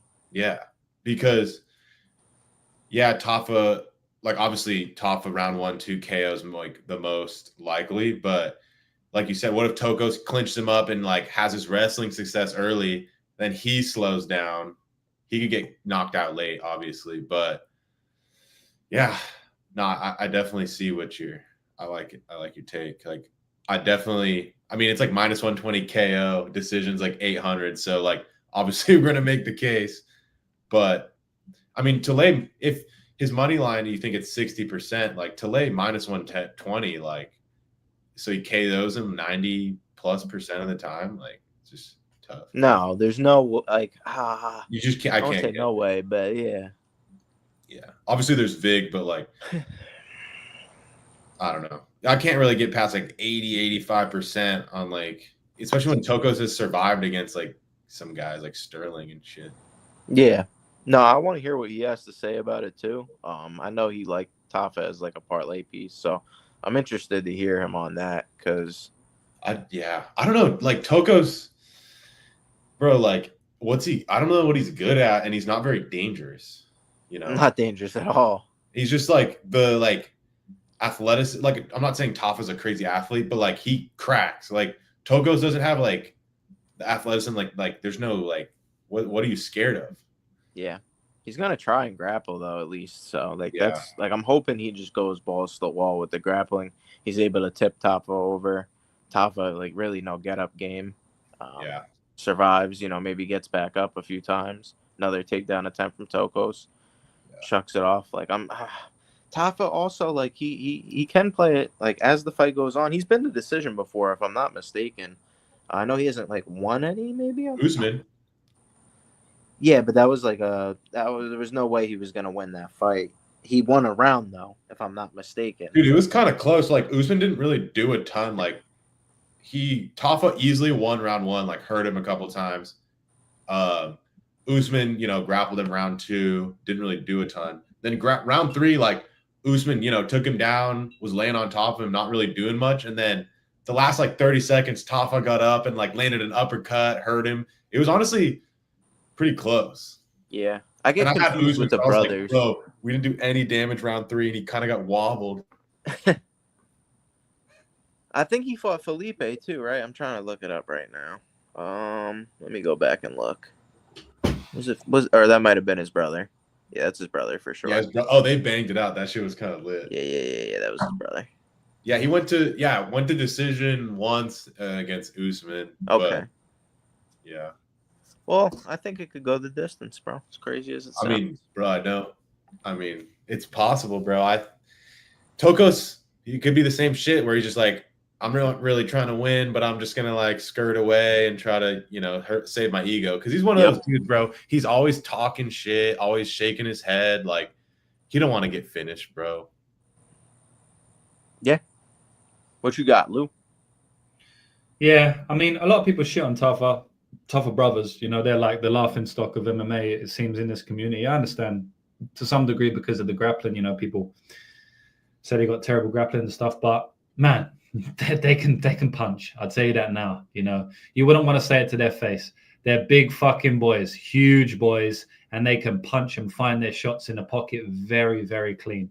They both knocked out Parker Porter, which is quite funny. They both iced him, and I was on Junior there. And man, I just feel like Tukkos can definitely get caught in the pocket here with Junior Tafa. I mean, he finds his shots very, very well. He's a very good striker, Junior Tafa. And again, I've heard a few people talk shit on the striking, saying he just wings bombs and he's not a good striker. I have no idea what they're watching, to be honest. Yes, there's certain times he does that, like against Mo Usman. The reason he does that is because Mo Usman is like badly hurt, so he's just trying to swing and get him out of there. But the guy's educated striker. He's pretty clinical, man. He finds his shots very well. Good uppercut, great straight, and he's got a long, extensive kickboxing background, and he has a lot of different wins in kickboxing. he has wins via body shots, which you don't really see in the heavyweight division. You know, he has wins via uppercut and wins via straight and hook. So the guy can land multiple shots on the feet, mainly a boxer. And I just feel like someone like Tuco is there to be hit. You know, at the end of the day, man, Czar said it right. He just wanted to survive against Navajo Sterling. And it should have also been a KO. I believe that was in round 2 there, or round 3 at the end when he had him badly hurt. But he just wanted to survive in that fight. If he comes out with any semblance of a game plan to win this fight, I think he's going to walk onto something big. Now, after round 2 and round 3, yes, of course, Tukkos could potentially get a takedown and start working his magic, but he doesn't have much magic to work. So I would also be kind of surprised about that. I mean, I'd say Mo Usman is better than Tukkos for sure, right? In basically every realm of MMA. And he's like double the size of him. You know, he's way bigger than Tukkos. And he couldn't finish Junior Tafa, and it was a close fight, and Junior almost knocked him unconscious. So I don't know, man. I feel like Junior's going to knock him out. -170 is not necessarily intriguing, and then they're giving me -110 on the KO, and it's one of those ones where I probably wouldn't play it, but maybe I'd put it into some degenerate parlay or something like that, because I don't mind going more degen on those ones. You know, I can have less value on them, less EV, because at the end of the day, boys, and this is a bit of a side segment here, but one of the smartest things you can do for account longevity on some of these recreational books is playing -1000s in parlays, right? So instead of leaving Fatima Kline out, add Fatima Kline in, because it's gonna keep your account alive for longer. And I'm speaking from heavy experience here with the likes of Bet365, and I've had some accounts where I've won $500,000 on Bet365, where people think you can't even win 5,000. And it's funny because people will message in the comments and say, nah, this is a lie because you get limited after $2,000. Yeah. You get limited after $2,000. You do. Yes, I don't. Why? Well, sometimes I do, many times. But a lot of times I don't. Why? Because I know what to fucking do. So yeah, maybe bang Junior Tafa KO in a fucking parlay at +110 or +100, even if you don't think there's much value on it, because man, it's going to help with the account longevity. And to be honest, he probably does knock him out at least half the time, man. You could argue half the time this guy finds a KO. Anyway, at the end of the day, Junior Tafa, he's a New Zealander. Maybe I'm biased. I have to be biased these days because all of these motherfuckers are going to come onto my podcast soon. So I'm just telling you straight up, I ain't about to go out here and shit on Junior Tafa and Justin Tafa and Kai Kara France and all of these people. I'm going to be as real as I can, but I ain't going to outright shit on these fighters. Even if maybe they was from like America, I would be a little bit more harsh because I'm not a fucking retard. And if they're going to come on my podcast, I'm going to be respectful, you know, and I'm going to say that straight up and honestly right now. So I will say all of these New Zealand fighters, just take it with a grain of salt. You know, I'm telling you right now that I might be biased. So just take it with a grain of salt. But at the end of the day, I do think that the striking difference is pretty massive here. And at light heavyweight, Junior could be a much better fighter. I don't think he was ever a true heavyweight. You know, Justin is like maybe the true heavyweight, but I don't think Junior is a true heavyweight. And you can kind of see that with his body now, right? Like he looks in good shape. He doesn't look drawn out. He looks in good shape on his Instagram. So yeah, I feel like Junior is going to knock him out. Yeah, you're biased, bro. You just don't want him to hit you with that liver shot. I definitely don't want that. I definitely don't want that. And I probably am a bit biased. So yeah, I don't know what to say. I can't disagree. Sometimes the bias is good, bro. Sometimes your bias helps. Yeah, but at the same time, like, I'm not just going to outright lie, right? There's a difference between, like, I'll highlight these fighters' good parts more than maybe I would if they was American, right? Because they're in New Zealand. But I'm not going to lie. I'm not outright lying. You know what I mean? I said that if Tukkos gets his game going, Tafa may gas out because he gets tired. Like, I'll tell you all of the bad parts about Junior Tafa. He gets tired if the fight goes later. He can be grappled. He hasn't got a great ground game. I mean, all of these things are facts, right? Yeah. Also, he's got a great left hook. He's got a great right hook. He can shoot. Like I said, I don't want to repeat myself. I've only said facts. Yeah, I might be highlighting the good bits a bit more often, but I believe I've only said facts. And chat, tell me if you think I'm just talking shit and lying because he's from New Zealand, let me know, and then I'll address the point. But I feel like I've spit facts. I mean, talking about Tukkos, boys, yeah? This is fucking we ain't going in there against even Mohammed Usman. This is Tukkos, boys. Like, we want to shit on Tafa. Tell me about Tukkos, because maybe the shitting should be the other way. Yeah. I'm going to call him Tukkos. Like, you know, Tukkos is like a Jewish word for butt. He's ass, bro. Like, Tukkos cardio ain't even good either, bro. Like, I don't know. Are we smoking the Tuco pack? And he's the Tuco English, pack? Y'all get he was born in London. Tuco who was? Boy. He was born in London, but this guy trains under Henry Hoof. This guy is in Florida. This guy ain't English to me. So, yeah, Tafa probably knocks him out, bro. Y'all didn't get my Tuco. You know the Tuco pack though, the Tucos pack. It's like Tuco pack, but Tucos pack. Oh, Tuco, bro. What is that? It's like I don't know. It's some joke, bro. But we're gonna smoke on that Tucos pack this week. Like, say he's in a lot of music. Like, he just gets smoked a lot because like a lot of people didn't like him and he got smoked. So. Oh damn. Yeah. All right. Fair enough. I believe you. The Tucos pack this week. Well, we gotta smoke. I think we're gonna. Damn, Petrino's looking thick, bro. Sheesh, bro. Yeah. What the fuck? But he's fucking massive. Bro, this guy's. Imagine if he gasses out before lane. How about that? What will happen then? Plus 500. What's the GTD? Plus 700. Don't make me go to it, boys. Don't gas me up. I don't know. Petrino's cardio is like not bad though. I don't know. He looks thick though. Yeah, Petrino's cardio is not bad, but what I'm saying is this motherfucker's bloated. You know what I'm saying? Like, he's a big boy. When is the weigh-ins? I want to know how much this cunt weighs. Bro. I mean, he like still somehow has a six pack, but like even his face, bro, like he looks like a friend, bro. He's fucking huge. This guy would have a six pack even if he was fat. He's one of them ones. You know what I mean? Like Eddie Hall, bro. Shout out to Eddie Hall. Just a fucking barrel, dude. All right. Have you guys seen Eddie Hall? He got a six pack at 400 kilos. Bro, yeah. He knocked out that other bodybuilder MMA dude in KSW, right? Bro, he knocked him out, bro. Fucking Puds. He knocked out Puds, which is that was sad. That was sad. Bro, Puds is like veteran of the sport, bro. Yeah, isn't he like 40 something? But still, he smoked him, and he was like his first fight.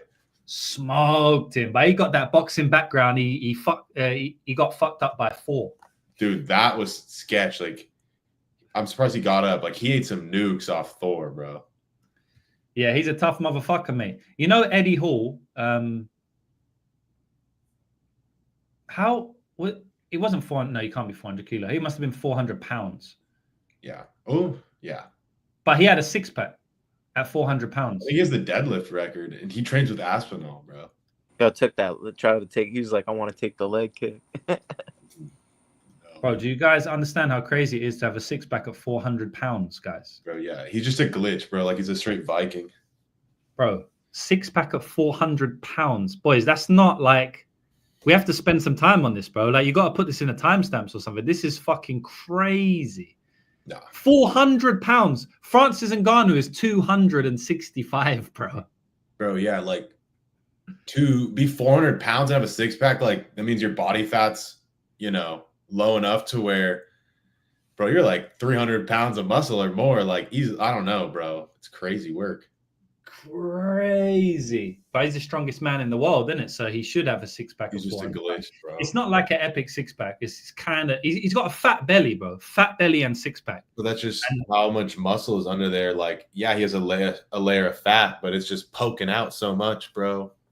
Yeah, and pharmaceuticals may help with that as well. I mean, I think so, bro. I would think so. But bro, like, it doesn't matter. Like, me and you, us three could take all the pharmaceuticals in the world. Like, you know what I mean? We ain't never gonna get anywhere near that. Bro, look at this motherfucker. Bro, he looks weird. He looks like he'd be like short, but he's fucking like 6'5". It looks like CGI. Like he looks more Mexican there, bro. I feel like he looks way more Mexican than he usually. I think it's his mustache, bro. Yeah. He usually looks Brazilian, but he looks Mexican there, bro. Yeah, I think it's the stash and the fucking gut. But he still got the six pack. They like their tacos in Mexico. All right. He looks completely different. Yeah, man. What do you think about Lane's haircut, bro? He got that big old dookie on his head. He be using it in the grappling too. Throwing it in your face, yo. Robellis he was shook. I don't think Petrino's a heavyweight, do you? I think he's a light heavyweight. Yeah, I mean, might not matter here. I think he could wrestle here too. That's like the reason I would think not to play like the unders. Don't you think Lane can knock him out, bro? Lane could knock him out. That's why I think he might wrestle here. Dude, he got knocked out in his last fight. Lane's a big hitter. Lane was piecing up Mario Pinto, bro. Body head, bro. Looking like Prime Jack Miller. He sniped him, bro. Like it was like Pinto was moving his head. He just went boom down the pipe, just sniped him. I was like, woo! Okay. I ain't a footballer no more, bitch. Yeah, dude. It was crazy. Like, and then he just started walking him down. Fuck. That was the end. Yeah, I had Pinto KO at like pick him. Hey, swear, man, I've just picked winners, motherfucker. Cash it. Cash it, never in doubt. Bro, what's Lane KO round one? Don't KO one, yeah. Lane KO one, parlay or hedge with GTD. Don't piss me off. I don't hate the Petrino sub either at plus 700. Lane round one is 14-1. What about round one KO? 22. Yeah, give me more, bitch. Round one KO. I do you reckon sub like that's? I know he might grapple though, but probably should go round one, right? I don't think Lane's gonna submit him. What's the difference in price? He could take him down. 22 is like that's a big difference, kind of. That's a solid. Let's see. I know Petrino subbed fucking. Oh, that pissed me off. Cracked me out. I squarely had Price and Petrino KO over Prachnio. Dude, Prachnio's burnt me so many times, dude. I had a nuke on Khalil KO versus Prachnio. I had a bet on Petrino KO versus Prachnio, and he beats Khalil and gets subbed. That's crazy how he beat Khalil. Nah, it's bro. Like Khalil dropped him, and then he's like, "Oh, I'm just gonna like not fight the rest of the fight." And just do you think he could beat Crute next weekend? I think Crute's gonna send him into Rosie. Bro, Crute killed fucking Bellato, got saved by the bell, bro. I had Crute KO round one. I think it was the same price at like dude, I think his KO was 700. I didn't think I have round one, but dude. Yeah, I had round one as well. Bro. And KO. I might play Lane round one KO at 22-1, bro. I mean, how wrong can you be? Do you think you don't think it could come outside of round one? Yeah, but I mean, I don't want to. Like, I don't know. I need big numbers to do this, JB. I can't play a 600. I need a 22 to even. Do you know what I'm saying? Oh, yeah. That's all. How much is a KO? 900. Oh, that's a lot. That's not bad. I think gassed wrestling before, too. Like, it's not like you said his cardio is good, but I do remember him kind of gassing against the knees. Like, he fell off a cliff there. Couldn't get the his cardio. Oh, no, Lane's cardio is horrific. We was talking about Petrino. Okay. Petrino's cardio is pretty solid. It's all right, but he's a fat motherfucker. He's Mexican. He eats tacos every day now. And now he's not the bigger guy like muscling around. Like Lane's a big fucker. Dude, yeah, Lane. I mean, he only has 2 wins that are not KOs. Like 11 out of 13 wins are KO. I don't know. I feel like that's his path here too. Like 900. This is an insane take, Austen Lane. Jonata looked really good, bro. What are you talking about? Bro, Denise is legit, bro. Tripping. He looked great. What are you on about? He looked great against Hines. Like, what are you like Hines just has a freaky chin, bro. Like, that wasn't... What did he do wrong in that fight? Well, he gassed out because he literally destroyed him. I mean, what? Okay. He gassed out on his chin. Like, yeah. Dude, Denise was minus fucking 1,000 there, bro. Yeah. I mean... And Austen Lane, bro, he won round one easy. What you mean? Bro, he's minus 700, bruv. I'm sorry for not making the case for him. Jesus. This is a betting show, yeah? Okay, we think he's going to win. Vitor was looking before Smith beat him. That was like a 2-minute fight. Yeah, by the way, he got knocked out by Jacoby as well, so it's not just Smith. And that he didn't look great in that fight either. It was like a 50-50 fight, and he was a favorite, so... Yeah, Lane KO 900. I'm cool there. Round one. I'm not gonna go like in a breakdown for this. I mean, I'm just not gonna. Do you guys want to? No, I mean, this guy's still not getting it, brother. You're still not getting it. You're still not getting it. He's minus 700. Like, okay, we think he's gonna win. I'm not. Do you want me to break down like all of the ways Vitor Petrino is gonna win at minus 700? I mean, it's dumb, you know. Damn, we're overvaluing him for sprinkling KO 2,200. All right. Now 22, 2 plus 2,200. That's a terrible bet. I mean, yeah, to lay Petrino, you have to think he's 90% or more. Like, is that what you're saying, bro? Maybe, but even if that's the case, like it's still close to accurate, you know. Like it's not even a good bet. Round one, he's gonna swing hard in round one too, Lane. He's gonna give you your like chance to cash that bet. I have no doubt. Give Lane a 10% chance to win that KO 1. It still isn't terrible. Yeah, I might have to play that, boys. Either he gets knocked out or he's gonna knock the guy. That's usually how fights go. Yeah. Yeah, I don't. You reckon if I play it, I shouldn't play the money line, right? Like, because he won't win a decision and he won't win by submission. Like, yeah, I don't think he wins a decision, bro. No, he'd have to. He wins rounds. Like he'll get caught, right? Like he'll get caught eventually. Even if he wins 2 rounds, he'll get knocked out in round 3, surely. Yeah. Like because that would just be such thin margins for a Lane decision, bro. That's like a couple percentage. Yeah, he'd have to what? He can't. I don't think he can take him down and grapple him like he did against Denise. So it would have to be like what, you know, like what? Hurt him and survive 2 rounds and then not get clipped for 15 minutes. Yeah, that's kind of crazy, bro. That'd be insane. Okay. So we want to write down. I'm gonna write down Lane KO 1. Like fuck it. I don't think that's a bad bet. I think that's 5% minimum. I might have to do it, lads. I don't hate the Petrino sub either. Look at plus 700. Like it's not a terrible look, bro. I think he could take it down. Lane here, get on top, or just even catch him in like a sub guillotine. Yeah. Lane shoots, like winds up getting reversed. I think Petrino has some decent jits. Yeah. And like shout out to Blunt Force. Like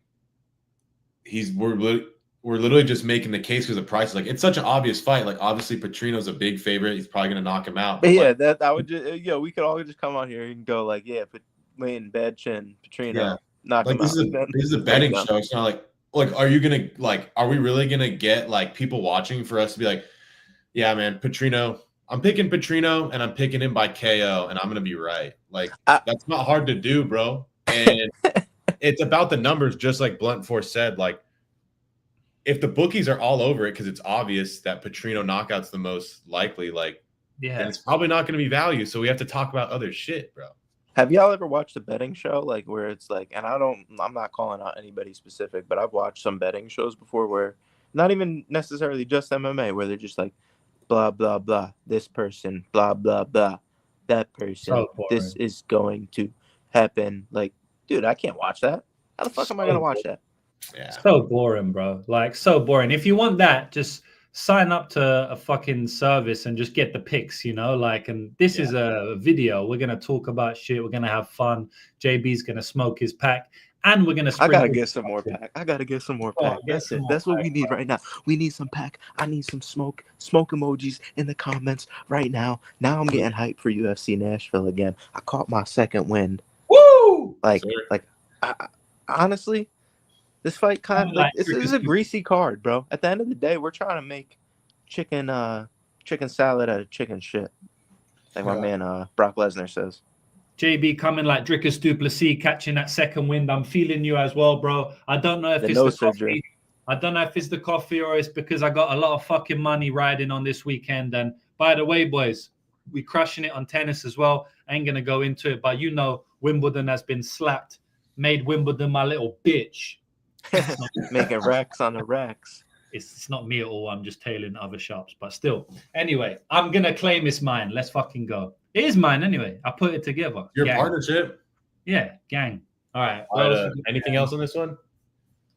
No, bro. I don't think so. At the end of the day, probably Petrino catches his chin, all right? Fucking hell. I'll be happy now. I think we're all picking that, but the bookies are all over that shit.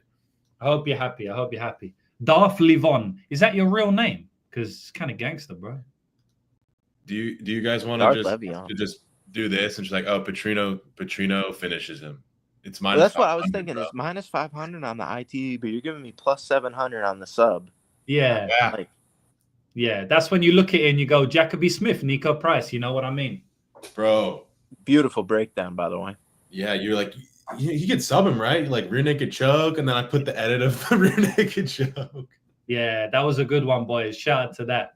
I saw, like people in the Telegram were talking about like that's free money. I'm like, dude, you had to watch, dude. James literally went on like a half-hour rant about how the over 1.5 had to been the play. Like, what are we?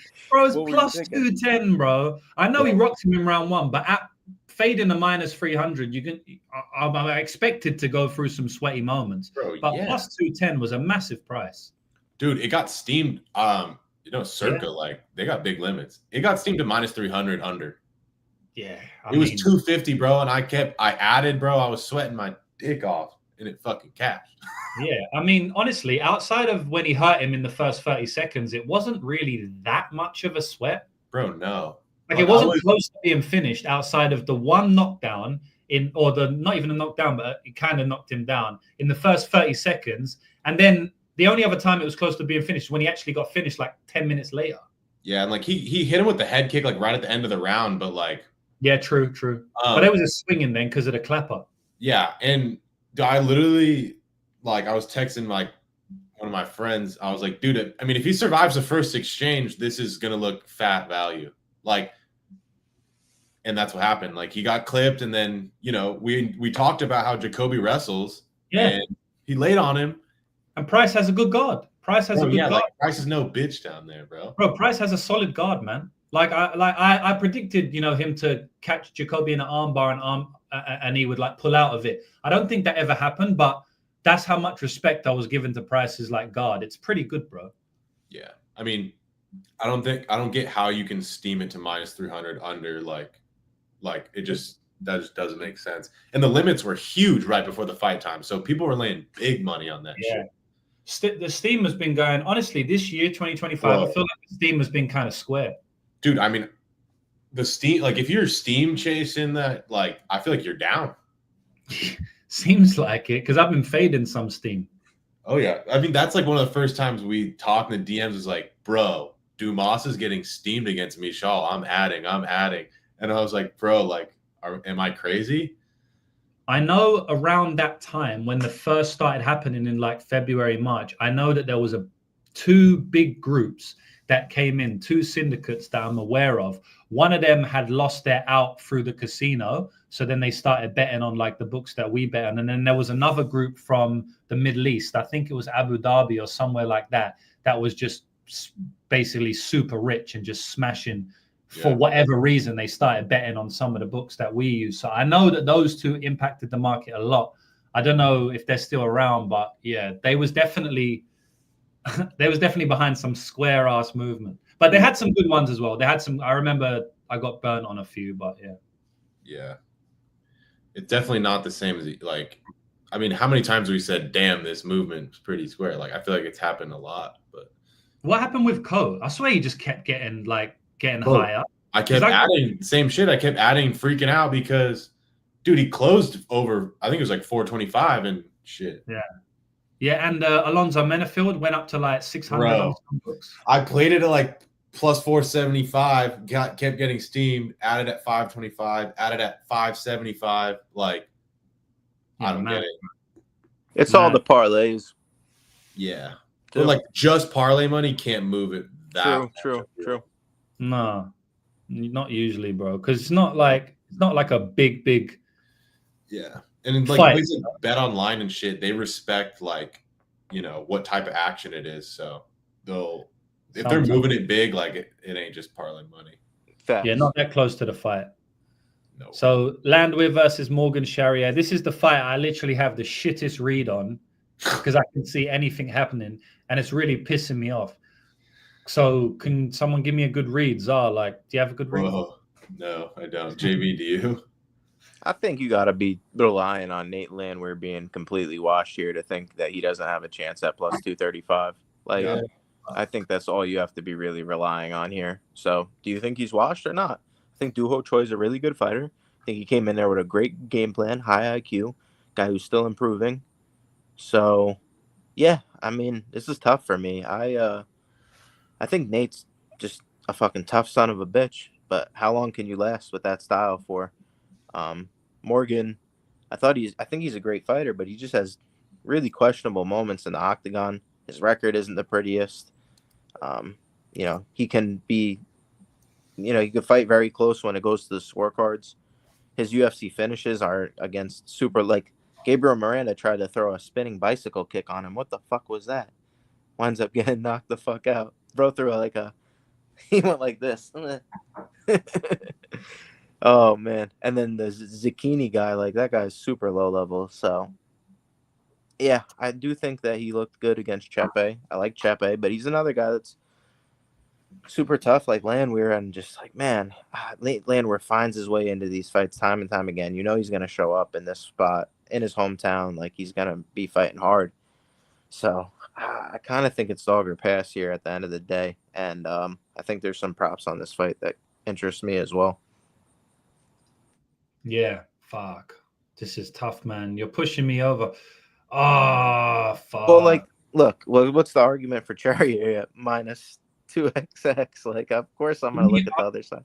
Let me say this. Outside of Nate Landwehr, like, even if he's not washed, don't you think that he gets hurt a lot? He's going to he could definitely get chinned here. Because, Rosa knocked him out back in the day, and he wasn't washed then, right? It was potentially an early stoppage, but he knocked him out. He also got knocked out similar way from Herbert Burns, right? So he gets hurt a lot. And if you remember, when he fought Onama, he won the fight, but he got hurt badly in that fight. And he got hurt even before the Jamal Emmers knockout. He was getting hurt by jabs and shit. Yeah. He was getting wobbled. And then Doo Ho Choi hurt him multiple times and finished him. So, like, most of his UFC career, most fights he gets hurt, even when he's not washed. So I feel like even if he's not washed, he could still get knocked out. The issue is, like, Morgan, he just drops the ball, bro. Like, I don't really trust Morgan Charriere, to be honest. Like, the level of competition is disgusting, the difference, and that's kind of, but then Dan Ige couldn't knock out Nate Landwehr, and it's like, fuck, like, it's just weird, bro. Like, sometimes it's mad because, like, they're similar in some way, because Nate Landwehr, sometimes you think he's going to get knocked out or dominated, like against Jamal Emmers and Dan Ige, and he knocks one of them out and goes to a decision with the other one. So he overperforms. And then against Doo Ho Choi and Julian Erosa and Herbert Burns, he massively underperforms. So that's like some weird, dodgy guy. Anyway, I don't know how to trust him. Don't know what he's going to show up. And then Morgan, he should win these fights, and he doesn't win. And then, like, other fights, to be honest, it's not even the other way around. Like, when he should win, he either does or he doesn't. In fights that he shouldn't win, he kind of doesn't, or it's like, he doesn't overperform, really. No, not really. But Nate definitely does. But he also underperforms Nate, whereas Morgan only underperforms. Like, if he wins, if he should win, he does win usually. Yeah. But I don't know if he should win here. It's just so much volatility here. I really don't know what to fucking say, man. I think it's getting to like the 240 range. Like, I have it maybe 200 minus 200 Charriere at the most. So, like, max. That's where the Marab brain kicks in, and like that's a solid ROI, like 240 to 200. And the decisions like plus 450. I don't think that's terrible. Like, Charriere is crazy durable. But I'll let you go on yours because he's crazy durable, but that doesn't mean he can't tap. Yeah, I like Nate sub, bro. Like, plus 1800, bro. Round 3 sub plus 6,500. Yeah. And he's gotten UFC subs before. He loves that anaconda choke. I could see Charriere shooting himself into that. Especially if it's a Nate Landwehr fight. Like, it's going to be fucking greasy, bro. There's going to be moments. Like, yeah, if he starts to steam, like we saw what happened to Onama. Onama almost got subbed. Obviously, Lingo's chose not to finish him. Yeah. And then who was it? Ludovic Kline? Like, Ludovic Kline, somewhat solid, bro. Gamrot hard against him round 3. Anaconda choke. I think it's live. Yeah. I definitely think. Yeah, I'm probably. Well, if he hurts, and especially if he hurts Charriere, like Charriere went right to that half guard against Nathaniel Wood. He kind of tried to survive. I think that's the perfect time for Landwehr to wrap up that choke. I think Wood wound up dropping to his back for a guillotine. So his neck's out there to be snatched. But has he ever been subbed? Yeah, I think Gomez got him with a heel hook. So Dude, that's like a long time ago. Like I feel like got subbed. Charriere was like, really good on the regional scene and, has a couple losses in the UFC, but like, right, he's 20-11. Like, I didn't realize that was his record. Like, I feel like he was nasty on the regional scene and, he's beat some not very good guys in the UFC and then lost to like anybody good. But I know he fought Paul Hughes and like Vucenic, right? On the regional. Yeah. So like, that's valid. But I mean, 11, there's got to be some other guys on there. Yeah, that a lot of them was early in his career for sure. Like, I don't think he has terrible losses on his record, but yeah, like most of them are pretty solid losses. But Nate Landwehr's a solid guy. Just speaking on the sub angle, Morgan Charriere got his back taken by Gabriel Miranda, so but Gabriel Miranda takes everyone's back, so it doesn't really matter, It depends on how the fight goes, man. It's just got to be chaos. Like, I'm looking at it this way. This guy, like, literally has 2 subs in the UFC. He almost got Onama. He attempts subs. Yeah. Like, I just think, like, how can you give me plus 1,800 and plus 6,500 on round 3 against a guy who can slow down, in my opinion? Charriere kind of just, like, versus the Wood, it was a weird performance, man. Like, he got hurt and Wood got down. It was weird, man. Very weird. That was a clean counter, bro. Just sat him down. But I don't know if you like Charriere, like instead of he's minus 275 and his KO is like over 200. Like I feel like that's kind of crazy. Like, yeah, if the price is kind of assuming Landwehr is kind of past it. So, and he's been knocked out a shit ton, and like obviously he's gonna get hurt in this fight. Even if Nate wins, I feel like he gets hurt in this fight. So there's gonna be a time where he just falls off completely too, right? Like it's gonna. I mean, there's some 250s on Charriere KO. Like that is. Bro, Morgan is hittable, bro. Yeah.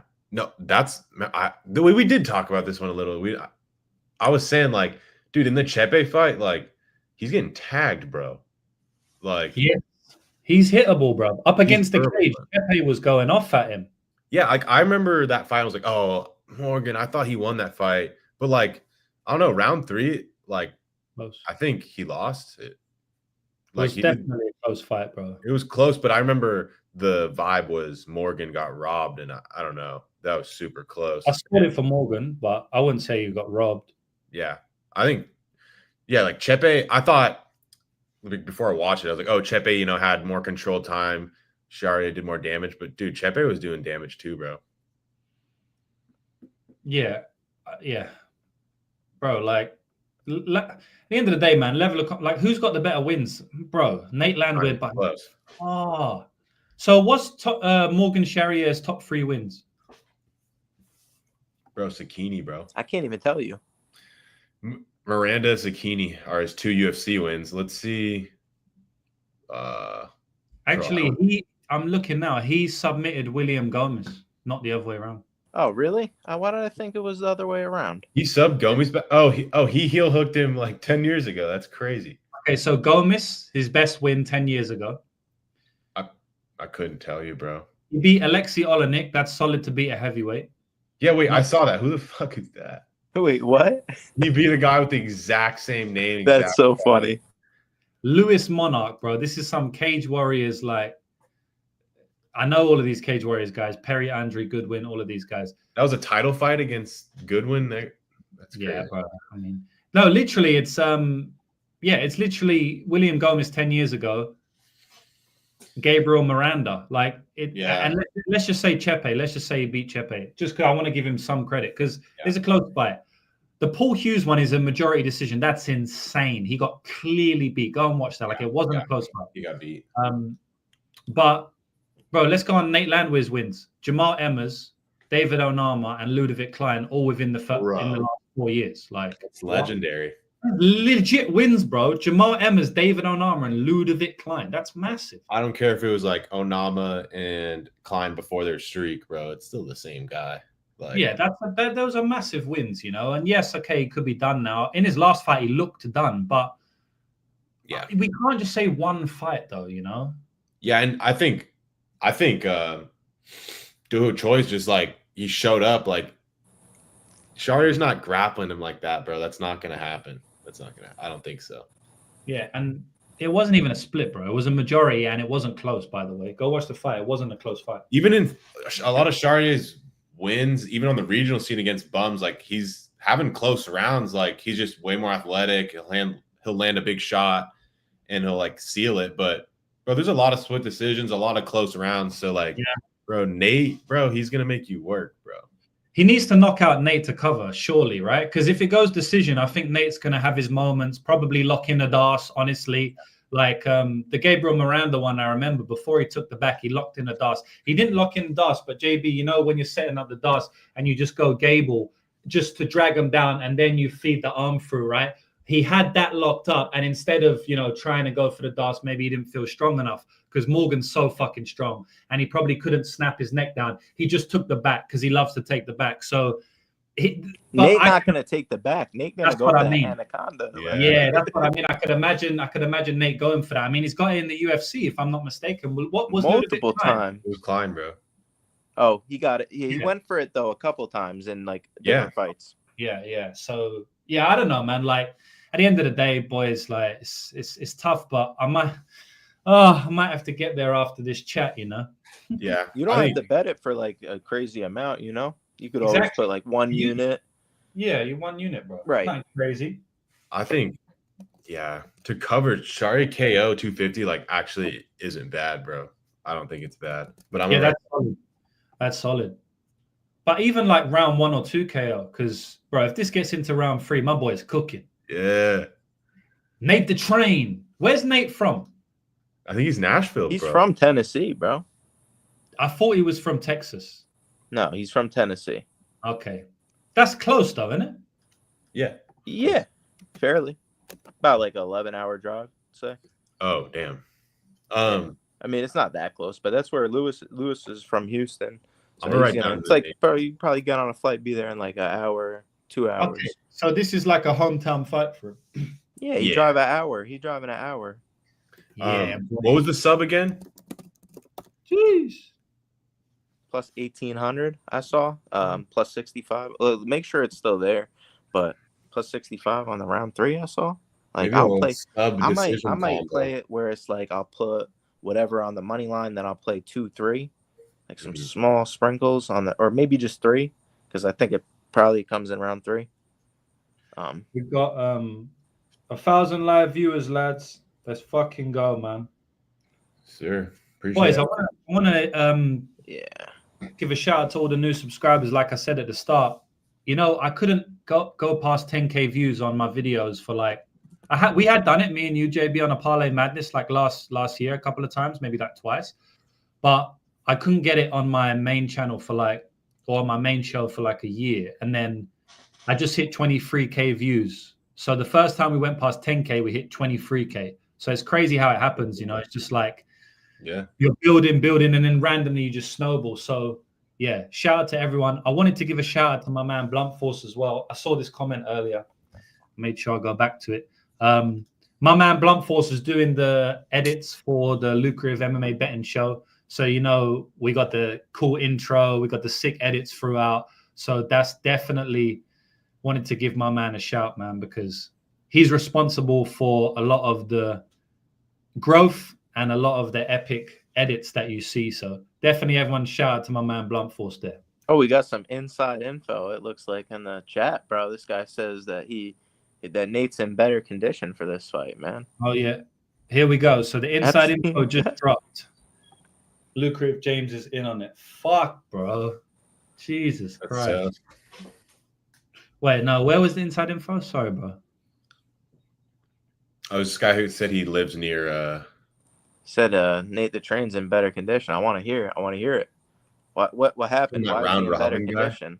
My man, well done, bro. It's coming. Don't worry, boys. Like, I'm a busy man, yeah, you know, this but guy. I'm gonna get you in. Don't worry. You're gonna get in. You're gonna get in. Just have to Nah, be a bit now, patient. bro. You better hurry up, bro. You on that free stuff you give me, you better hurry up, bro. Yeah, bro.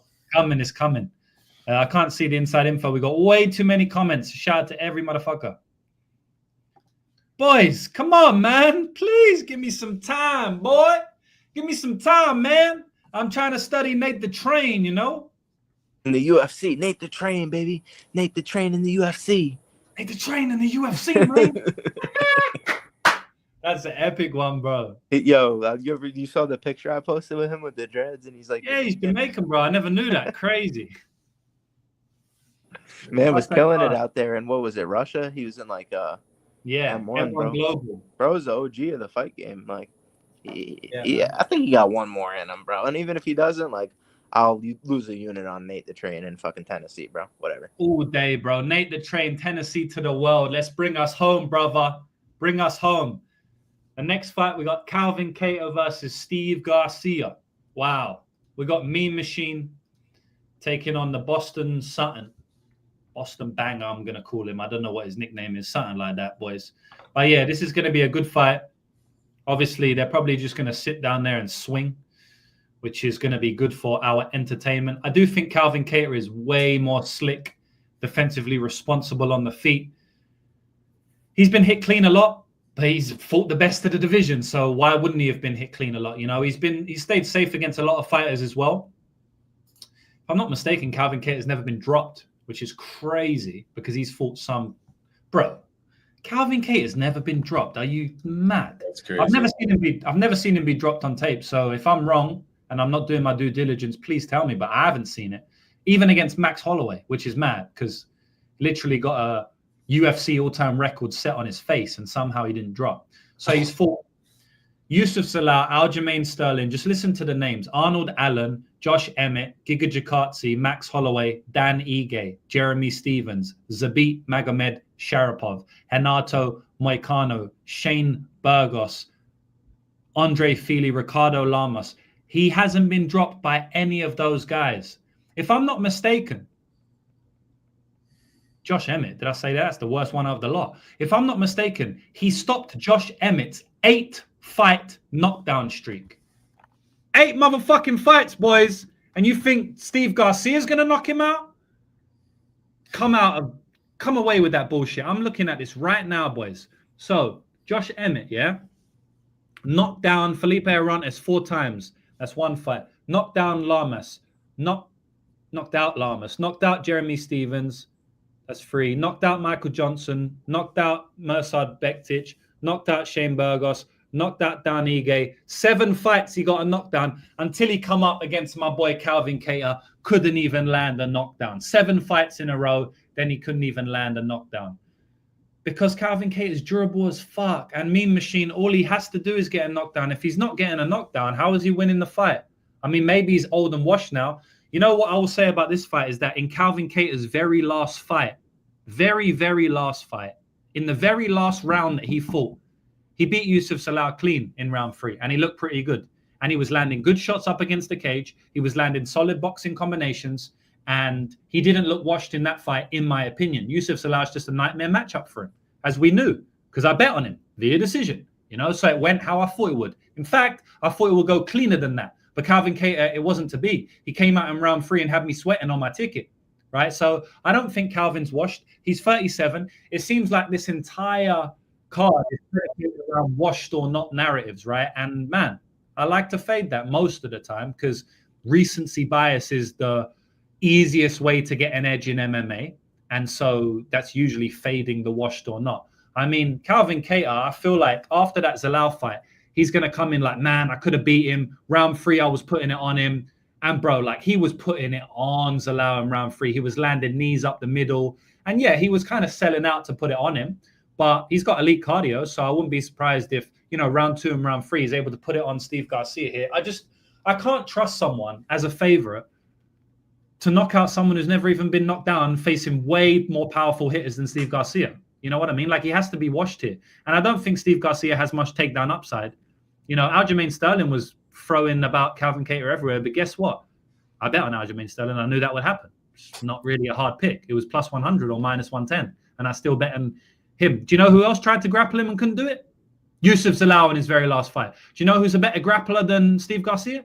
Yusuf Zalal in 2025. So if Yusuf Zalal couldn't grapple him, what makes you think that Steve Garcia is going to be able to grapple him? You know who could grapple in this fight? Calvin Kattar. Calvin Kattar, in my opinion, can take him down and get the back in this fight.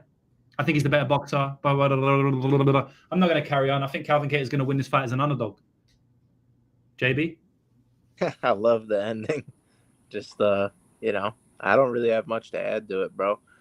We could look dumb, right? Like, he could knock him out. He could ice him. But, like, look at the dudes he's icing, bro. Charlie Ontiveros had him on skates. Bro, had him on skates. And I think he was a big favorite there, too. Like, the guy doesn't always perform as a favorite. Usually he's the underdog.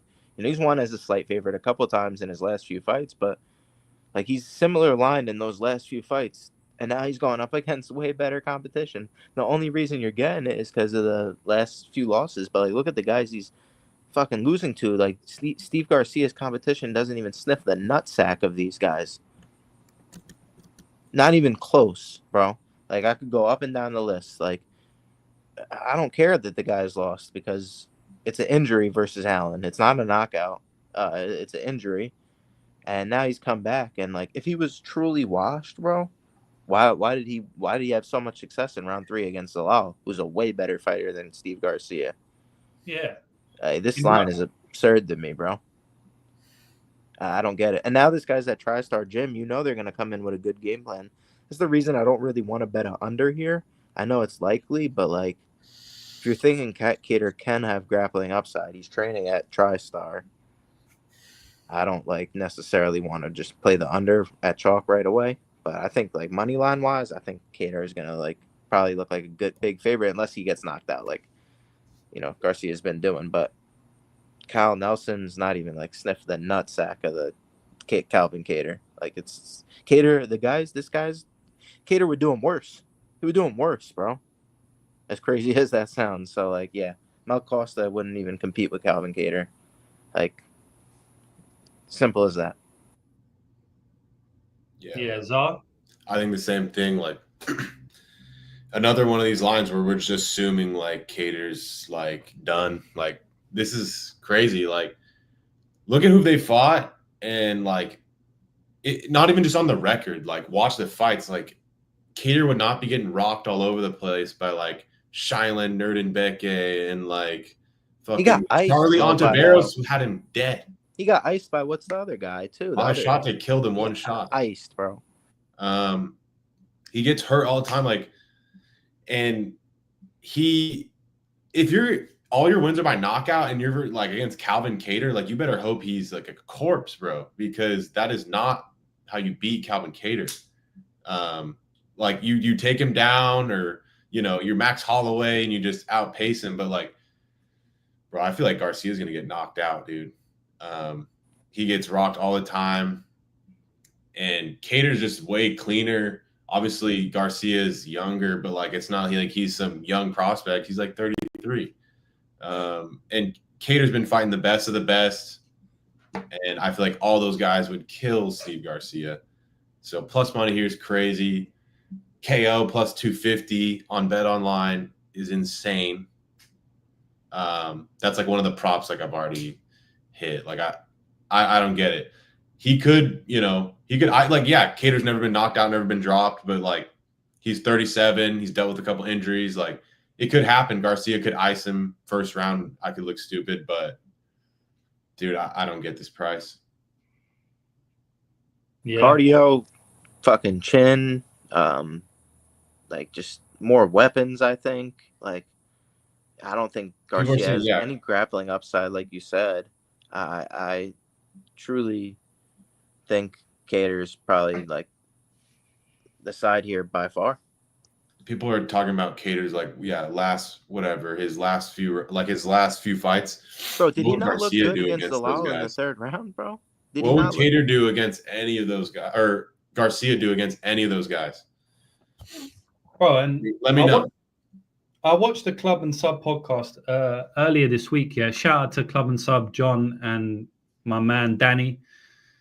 But bro, John said in that the round 3, like he didn't beat him, or he said the round 3 was kind of close. So, no, bro. Zalal got easily beat in round 3. It wasn't close. Zalal was running. He had about 3 shots. Calvin Kattar landed big body shots. Calvin Kattar landed knees to the body. He rocked him. He was throwing elbows in close. He chased him all around the octagon. Zalal's still elite, bro. It was beautiful looking footwork, leg kick and stuff. But, bro, Calvin Kattar clearly won that round. And just like Jewish Better said, it's like, how can you be washed and then win round 3 against Zalal? Like, it doesn't happen, right? You can't come back and win round 3 after losing round 1 and round 2 if you're washed. Like, it just won't happen, right? It wouldn't happen. If anything, you'd win round 1 and then slow down. Like, yes, you wouldn't come back after 2 rounds down and then win round 3. That's not what happens when you're washed.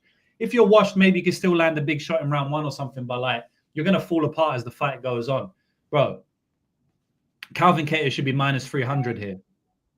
He should be minus 300, and he's an underdog. So let's see. Let's see if I'm wrong.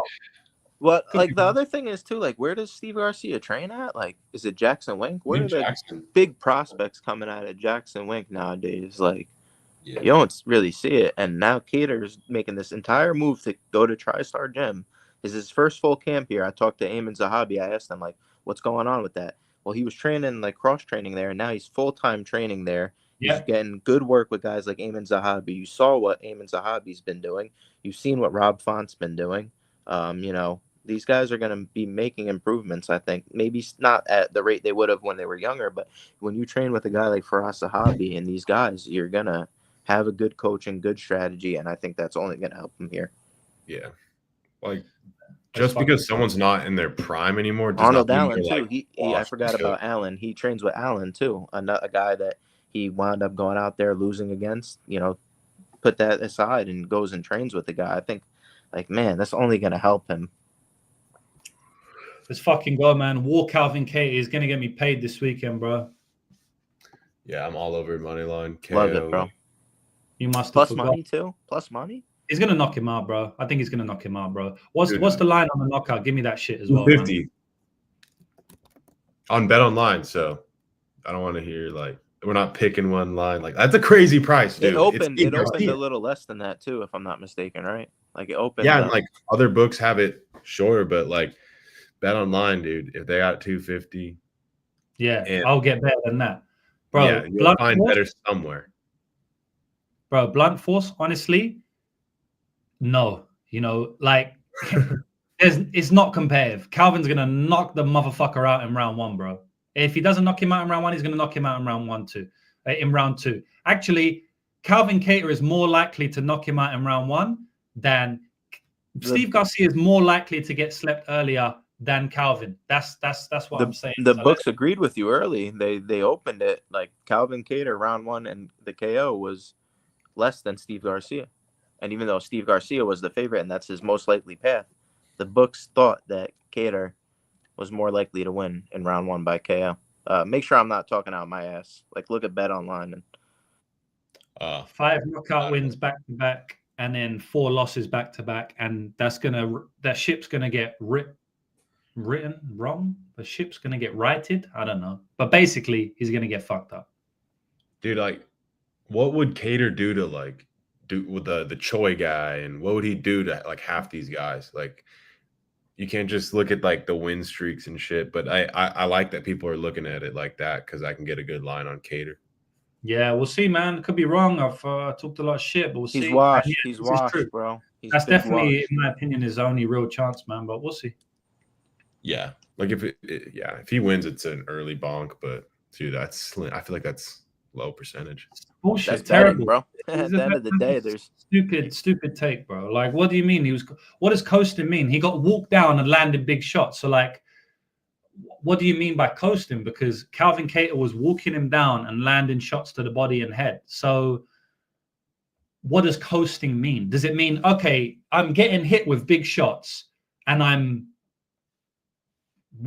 just going to run away and not fight because I've already got 2 rounds up? No, if he started to fight him, he's going to get clocked with big shots, which is what happened. He tried to fight him. He tried to take him down. He got stuffed. No, like that's too lazy to say that. Calvin Kattar put it on him in round 3 and showed everybody that he still has the skills. Let's find out, bro. Let's fucking find out. Let's go, bro. Soon. So the next fight, Stephen Thompson, Bonfim. Fuck, this is another ugly.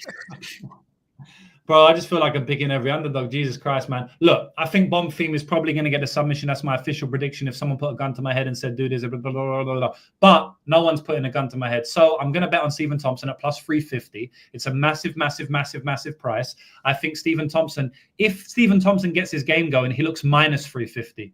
He legitimately will look minus 350 in his fight because his style is so binary, right? It's very rare that he has like close back and forth fights unless you have insane power to kind of offset the striking skill like Woodley or Buckley had. And even in those fights, they were 50-50. If Thompson isn't getting like iced, right, or taken down, he's looking minus 350, bro. He looks like that against everyone. Let me go through his record right now.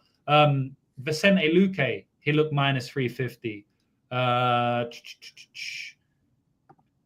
Kevin Holland, he looked minus 350. Jeff Neal, minus 350. Like all of these fighters, he looks minus 350 if he wins, basically. So if you're getting to give me a plus 350 and he's so much a better striker and he could look minus 350, Bonfim could gas out here, you know, and get teed off on him round 2 and round 3. If he doesn't get a submission in the first 1.5 rounds, he could be fucked. If he doesn't land a knockdown, he's probably fucked. I mean, those are big ifs because Stephen Thompson's 42. But in his very last fight, right, in his very last fight, he looked minus 110 against Joaquin Buckley. Minus 110, but his line was plus 200. I bet on Buckley in that fight. And I literally came out right after the fight and said it was a bad bet. I got lucky with the KO, and it was a bad bet. And I don't think that based on that fight, we can just instantly make him a plus 340 against Bonfim. Bonfim hasn't proven anything to me. He has to prove it to me at minus 400. That's really what it comes down to. He has to prove to me that he deserves to be minus 400. And the only way he can prove it is by beating guys like Stephen Thompson consistently. He can't lose to Nicholas Dolby and then beat Ange Lusa and Chaos Williams and then instantly be minus 400. How can your last 3 fights be KO loss to Nicholas Dolby, decision win against Lusa, and Dash choke against Chaos Williams, and now you're minus 400 against Stephen Thompson, who's made a career against negating striking offense from his opponent and negating takedowns? So, yeah, I'm not saying this is a lock, but I just don't really love... I mean, minus 400 is stupid, man. So I'm going to go piss boys, but I can still hear you. Yeah, I think the same thing. I think we talked about this when I'm on Thompson plus 350. It kind of just started like pre-tape. I was like minus 400, 425 Bonfim. Like I could never do it. So I was like, all right, I guess I got to plug my nose and look at the Thompson side.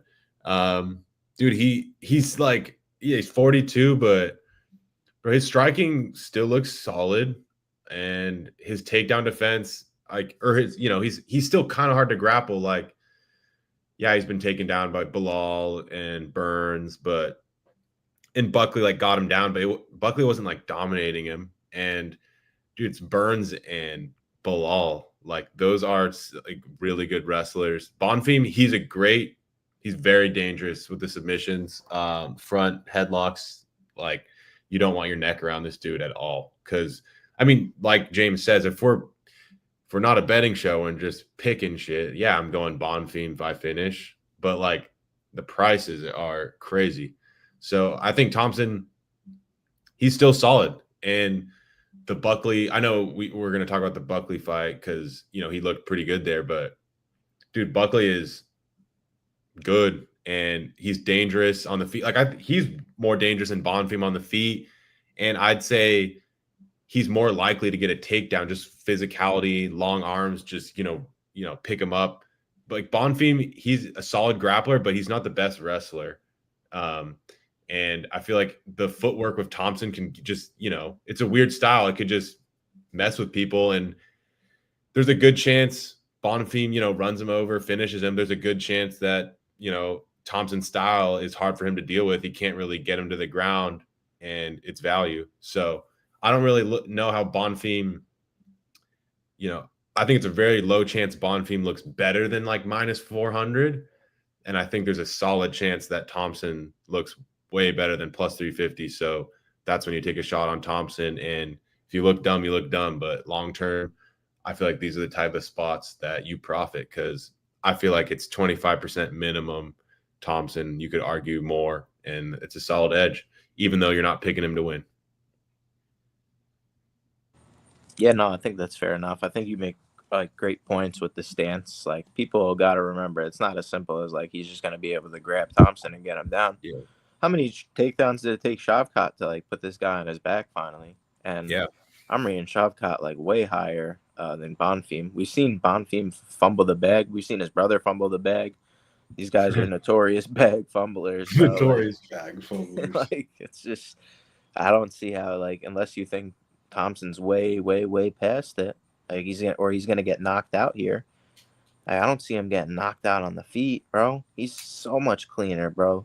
Like, Buckley hits a lot harder, in my opinion. He like puts a lot more into his shots. Even round 5 versus Usman, in a fight he got dominated in, bro. He was still like throwing heat. Committing. Like, I feel like Bonfim's a little hesitant. Definitely, bro. Like, I think the stance and the style of Thompson's going to make him super hesitant. He's never seen anything like this in his career. Like, bar none, never seen anything. And Thompson's seen a bunch of this guy, Brazilian guy who could wrestle. You know, is it insta sub every time he gets him to the mat? Like, I don't know. He didn't sub Chaos in the first round, and I don't think Chaos is the best ground fighter. Again, when you get him to the ground, like, it's interesting. But Thompson, he's very good at, like, his cage defense is solid because he's been drilling it forever. He knows what you're going to try to do to him. Exactly, bro. So he knows what Bonfim's going to try to do here, man. And, like, I took the shot on Bonfim Von Flu last time. It was like 100-1. Maybe I'll look for that again. He went for it. He went for it.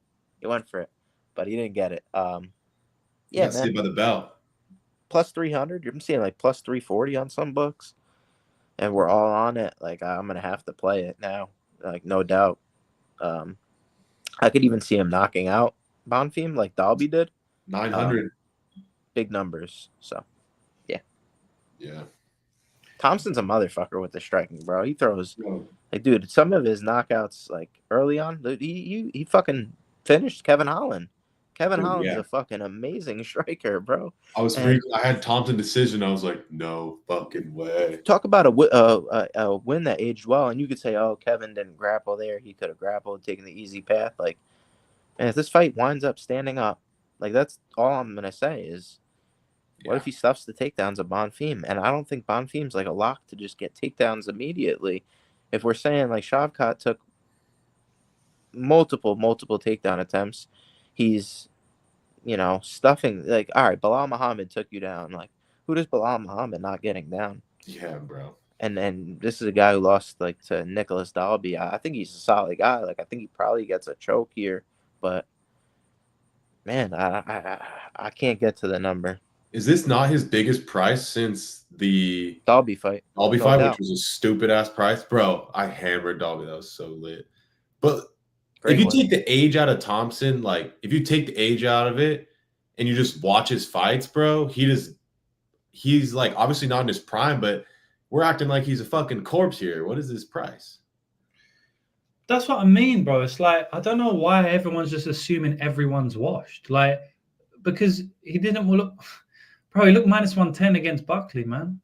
Dude. He did. Who watched that fight and said he didn't look like massive value? Bro, like, who? Don't understand. Like, oh, he's sleeping. What do you mean minus 110? Yeah, I bet on him, bro. Like, I bet on Buckley. So if anything, I should be coping the bet, right? But like, so no one else can really. Yeah. I'm the worst person to ask, and even I have to admit, like, Buckley was a terrible bet. He was getting pieced up at times, man. He couldn't even take him down, bro. He took him down. He got straight back up to his feet, like. And I think he's way more explosive takedown artist than Bonfim. He's nowhere near as good grappler, but he's way more explosive. Yeah. And then, you know, people thought, he was just throwing Chaos around, so maybe he's solid. But man, Chaos just got thrown around by Gustav. Chaos is not a good grappler, man. Like, that's why I took that Von Flue thing, because I seen him make multiple mistakes. He doesn't know when to go for the whizzer. Like No. he just gets tossed. He got tossed by Bonfim there at the end of round 1, and it's like, man, if he doesn't get the round 1 sub here, there's no way he covers. And like Thompson, how many times has he been round 1 sub? Was he gonna get knocked out? He's been knocked out what, twice? Once was in the last fight, so hey, maybe you're worried about the durability, but you're gonna be hard to catch him on the chin. And the other one was Pettis, and that was like a kind of a fluke. Yeah, that was like a legit MMA fluke. Yeah, bro. It's like the clear fluke. But yeah, bro, he definitely could. Like Bonfim could catch him on the chin because his boxing's quite tight. But after 7.5 minutes, it seems like it kind of dies, bro. So yeah, man, we'll take the plunge. Is what it is. Who the fuck is this guy training with that's gonna replicate that motherfucker? He's gonna get an octagon. It's the first time he's gonna feel it. He's better get a takedown early. Dude, I feel like the KO is pretty like they're if Thompson wins, they're like favoring the decision a lot more. And I get it, but I feel like they're sleeping on the KO a little bit. Like there's some 900s, 850. Yeah, 950. I thought I saw 900. KO 2-3. We're saying Nicholas Dalby. Round 3, 4,000. Round 2, 28, 25. Isn't that an auto bet? Because the only time Bonfim's lost, he completely died and got knocked out in round 2. So isn't the 2-3 KO an auto bet? I think so. He finished Holland, didn't he? I know it was like a hand injury or whatever. Was it a hand injury or did he actually finish them? No. He broke his hand. The fight got waved off in between rounds because Holland said wave the fight. Holland didn't go back out there. So it wasn't like the doctor or anything. Dude, it was a lot. And those shots, bro, that Holland was eating, like Holland's a tough motherfucker. Bro, that's why he didn't want to go out there. Yeah. Yes, okay, he broke his hand. Bro, he got dropped, wobbled badly, bro. He was quitting in the fight, basically, Thompson. Colin. Colin was up against the cage. Holland was up against the cage, basically quitting, getting kicked in the head, spin kick. Like, bro, he almost got knocked out in the fight. And then he managed to last a round, And then when he did, he's like, I'm not going out there again. Fuck that. I'm getting fucked up. So Holland doesn't do that to anyone.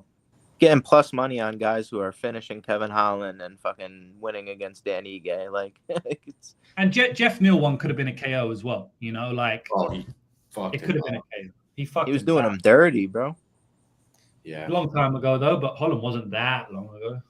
Nah. And like, dude, like it sounds like we all are, you know, we love Wonder Boy, but dude, it's the price. Like if this was income, this would be a totally different conversation, but it's a betting show. I'll say it again. It's a betting show. No, it's good to say it. Like people that have been watching us for a while, they'd not even get annoyed because they understand, right? We have to tell the new viewers. We've got 1,121 live viewers, right? That's a lot of fucking people.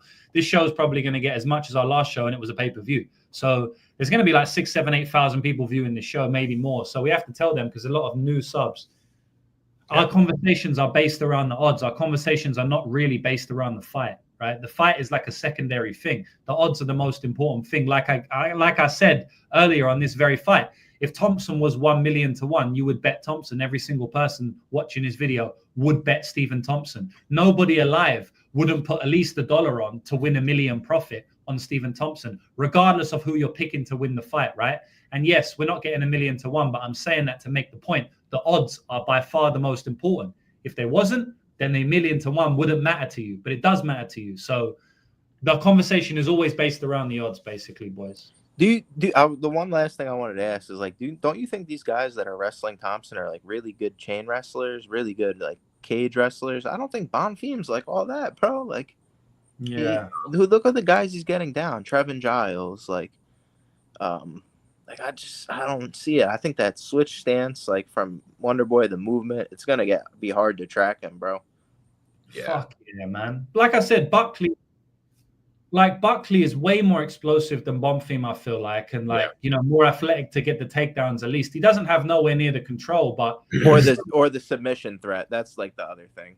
Yeah, but the actual takedown. So we'd speak just about the takedowns, right? Like he's way better in my opinion. So yeah, no, we were talking about that. Like maybe he's not the better grappler, but I think he is more live to get a takedown than Bonfim. Just explosiveness. He's got them long ass arms. If he gets his hands around you, he's gonna get you down. Doesn't mean he's gonna like grapple fuck you, but I think he's more live to get a takedown than Bonfim, even though Bonfim is the better grappler.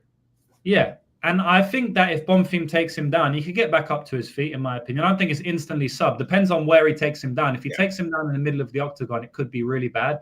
But if he takes him down and they're close to the cage, why can't Wonderboy put his hand on the ground? He's so good at doing that, bro. He's been doing that shit for years, bro. That's his bread and butter, bro. Literally. Like, go to YouTube. Go watch some Wonderboy. He's showing you his shit. I think somebody said that shit. They were like, I figured out Wonderboy because he's so nice. He puts all his shit on YouTube. Like, it was the truth when he said that. Whoever it was, I forget. If somebody could remind me in the comments, but it's facts, bro. I think it was Buckley.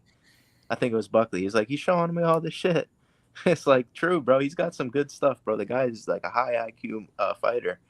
Yeah, and he's not going to be shooting takedowns into a guillotine here like Ange Lusa or Trey Waters. He's not going to be shooting takedowns at all. He's not going to give Bonfim the chance to jump on his neck. He's going to be very upright, very far away. And it's just such a hard style to fight at the end of the day, man. Bonfim was looking tired in that Lusa fight as well. And that's the only other fight that went to decision. That's the only fight that's gone to decision in his entire career, I believe. I don't think he's ever been to a decision outside of that fight. And he was looking tired. But Lusa's like so meat and potatoes. I mean, imagine Wonderboy if Bonfim's tired. He's going to be kicking the fuck out of him. Okay. Yeah. Bro.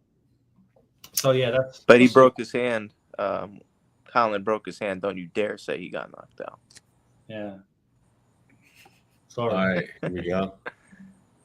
Sorry, bro. We could probably keep it quick on this one, but I'm down to talk about it. Like, this is my guy right here, Black fucking Beast, Derrick Lewis. His balls was always hot. Where's round and rounds he's fine ass at? I had to knock him out for Trump.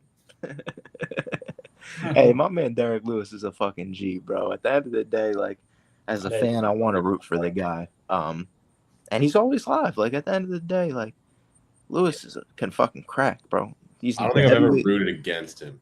Right. Like, nobody's doing that. Nobody's bet against him, but bet against him's fair. Yeah. That's completely different. But how do you if you say you don't like Derrick Lewis, like, I look at you as a terrible person. Who are you as a human being if you don't like Derrick Lewis? You know what I'm saying? So yeah, man, big shout out to him. But like, I've seen the performances, like I've seen him brutally finished multiple times in person. And it's hard to see at like this age, man, his chin getting any better. Coming up against a hard hitter here. So Teixeira's fucking scary, dude. Hey, maybe he can land that shot though. That's all I'm gonna say. It is the Black Beast at the end of the day. Can't count him out. But skill for skill, you know, I kind of lean Teixeira. But just Derrick finds a way, bro. That's all I'm gonna say. But man, watching that Tuivasa fight, he may try to wrestle here, and I felt like he kind of gassed out from the wrestling. So we'll see. He was forcing hella takedowns versus Nascimento, even after his corner's like, chill, bro. He still went for him because he got one, and he's like, I'm a wrestler.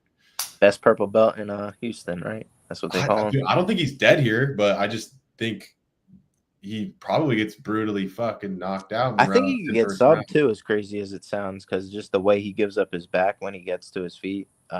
Like if he does shoot, I can see this guy putting him in a front choke. You know, like how many times can you do the just get up strategy? It works at heavyweight, right? It doesn't work at the lower weight classes because guys know how to put in hooks. They take your back. But at heavyweight, this guy, he could just do it, man. And he's actually high level. Like he's going to octopus guard, getting up. But sometimes it's just straight up, like he's just standing up, right? Because he's giving up his back. And man, versus a guy like Teixeira, you might get flattened out, might get put in a bad position. I could see him getting hurt here early. He's been hurt multiple times in the first round. Sergey Pavlovich, you know, had him on skates. Say what you want about the stoppage, but wasn't looking good for him. Tuivasa, nasty elbow, violent. And yeah, he's susceptible to the body with knees as well and kicks. Cyril Gahn, you know, painted him to the body. Terrible, bro. Painted him to the body. Had him looking like he was about to do to himself. He might have do to himself. Yeah. Nah, but I think Teixeira is probably going to get it done. I don't know if I'll be betting it, though. But y'all might be able to convince me. James, you have like a strongish take, right? Go ahead. Yeah, I just feel like Lewis at 40 years old, he's quit multiple times in his career. He's quit to the head. He's quit to the body. He's quit on the ground. I don't like to say he's a quitter. It just seems disrespectful. But, I mean, he's quit multiple times. Okay, maybe don't call him a quitter. Maybe you just say he's quit multiple times. Same thing at the end of the day. I just feel like Tallison is going to bring so much heat fucking heat, man, and so much volume, and he's just eventually just gonna make him quit, basically. I mean, Tallison's weird because he fights at the end of his range well, but because he's so aggressive, he just ends up in close range at times as well. You know, he's not like Volkov where he's patient. He fights at his range well, right? So he's not fighting in the pocket, but because he's so aggressive with the volume, he's throwing so much of him. He's gonna get hit. He's gonna end up in close at times. He's gonna miss a body kick because he's throwing about a million. So that's how he gets caught, right? But he actually does fight at the end of his range quite well. So I feel like that's the perfect start to beat Derrick Lewis. You know, it also gives Derrick Lewis a chance to land the overhand. And who knows, man? Maybe he gets too aggressive and Derrick Lewis takes him down. Derrick Lewis has shot takedowns every single fight outside of the fights that he's getting taken down in, or fights that end in 30 seconds. In the last 6 years, he's literally shot against every single person. Whereas he never used to be known for that, right? He used to be known for just knocking people out, but he's shooting against everyone. So if he shoots against Tallison, I don't think that's going to be good. I don't think he's a good takedown artist. He probably gets stuffed, and that's when he starts to gas out and gets tired. I mean, Derrick Lewis, I've seen him tired in round 1 before. So Tallison's never been out of round 1, but I'm not really confident enough to say Derrick's got much better cardio than Tallison. Derrick Lewis has notoriously bad cardio. I actually think Tallison's probably got way better cardio. And I also think it's logical to assume that he has better cardio, even though he hasn't been out of round 1, because we know that Derrick Lewis can crumble as the fight goes later. He gets tired. And yeah, I don't know, man. I just feel like Tallison's got the perfect style to beat Derrick Lewis just because of the amount of volume he throws and the dynamicism of his strikes. I mean, Tallison Teixeira is throwing calf kick, body kick, head kick combinations. It's kind of crazy. He'll throw a body kick to head kick at heavyweight. It's kind of mad. He's 6'7", gigantic. He kind of looks like Renan Ferreira to some degree, you know, but maybe even more dangerous because he throws, in my opinion, way better strikes than Renan Ferreira. Like, he's got way more variety in his strikes. So yeah, I mean, I broke this one down quite extensively, so I won't do it again. I think Tallison's gonna KO him in round 1, probably. End of round 1, he probably quits, you know, Derrick Lewis, or maybe round 2 he quits. And that's really it, man. I think the sub's live. Do we want to write anything down? I feel like I have a little bit on Derrick plus 230 just because I think it was minus 200 max, but I don't know. He could get like Teixeira. I feel like he got clipped on Contender Series just because he didn't feel like any danger from that dude. And he just it's a different fight. Yeah. Yeah. I just want to kill this guy. And he was landing, like the other guy was landing and everyone was freaking out, but he was never really hurt. But doesn't mean he can't be knocked out, but I definitely don't think he's going to be that reckless against Derrick Lewis. That's for sure. But Lewis, I don't know. Lewis, it seems like Lewis wants to be on top of dudes and, but he wants to, get on top and ground and pound. He seems like he knows he's not the most durable. He doesn't like getting hit. So my prediction's Tallison knockout early, but I feel like it is kind of a crazy like price on the money line. I have it like minus 200 to Teixeira. But yeah, he's just faster, more versatile with the strikes. Like, he's got nice kicks, dude. He's just clean, but he hasn't done it. He hasn't proven himself against anybody good, but that doesn't mean you can't beat Derrick Lewis, bro. Yeah. I feel like a lot of people are like also thinking Tallison's just going to gas out if it gets outside of round 1. Yeah. But Lewis not like a cardio machine. Yeah. Like Lewis, he can last a few rounds. Like, he used to be able to weather the storm and KO you late, but bro, he's 40 now. He's been finished a bunch of times. Like, thought about retiring. Pretty much admitted he doesn't want to fight anybody good. Like, he just wants checks against like cab drivers. What's the point deduction here, bro? Remember that interview he said? He's like, yo, I'll be cheating, bro. I just poke you in the eye, yo. Like, kick you in the nuts real quick. What do we want on this one? I think he said after the Nascimento fight, or like when he got that flying knee, he was like, bro, I'm about to quit this shit, man. He's funny. He's so funny, bro. Like, just dude's so honest, but he's an OG of the game. I'm good on this fight. Absolutely. Okay. He's in the best shape of his life. I don't know about that, dog. Yeah, he says a lot of stuff, bro. Yeah. He had a lot of back problems, man. That was like the big, problem with his career.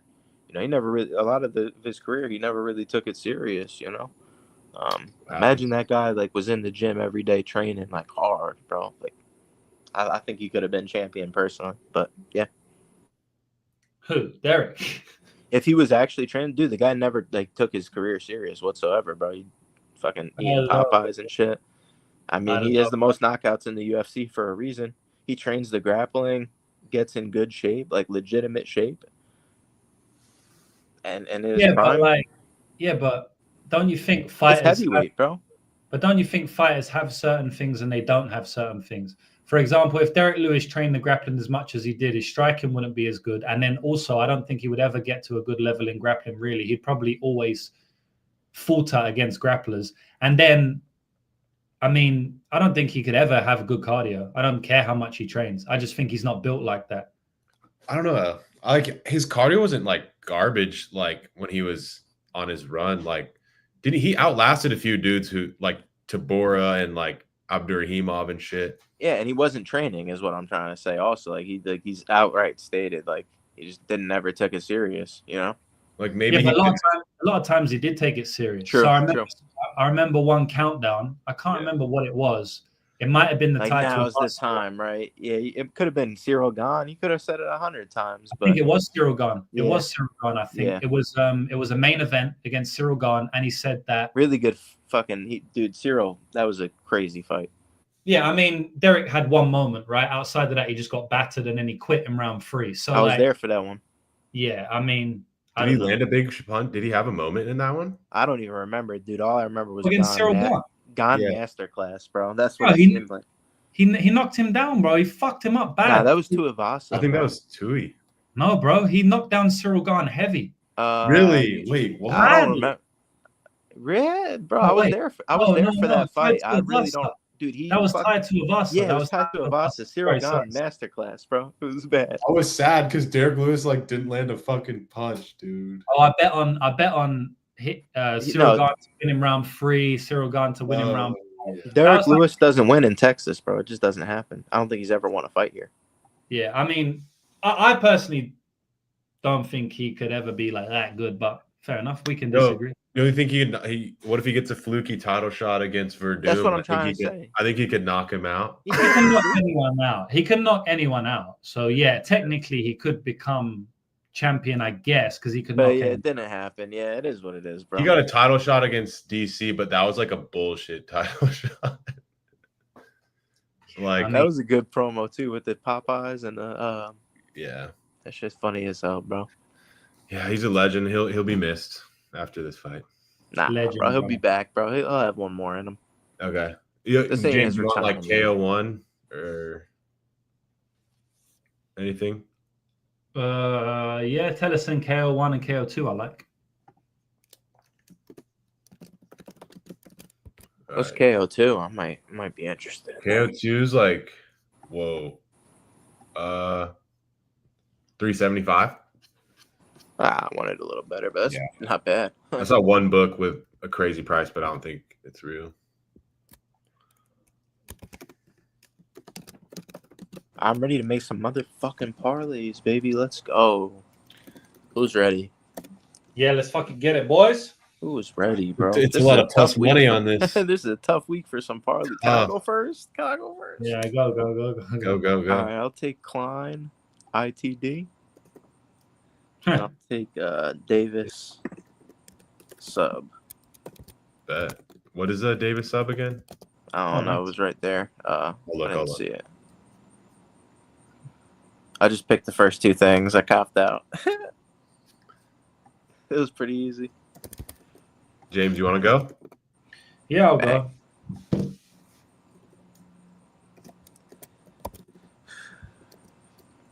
What y'all think about that one? That's cash in or? Dude, yeah. 600? Yeah. I think so. Can I see the odds? All right.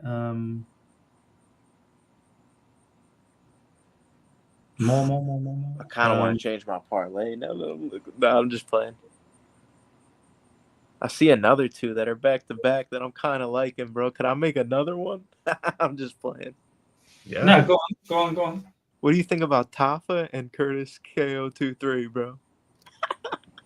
Don't hate it, bro. You can make more than one. What? Yeah. Fuck Yeah. yeah, I'll take it, bro. What do you think? That's a lock. That's a lock in my eyes, bro. Yeah, it's just I really don't know what's going on with the Curtis Yeah. fight, to be honest.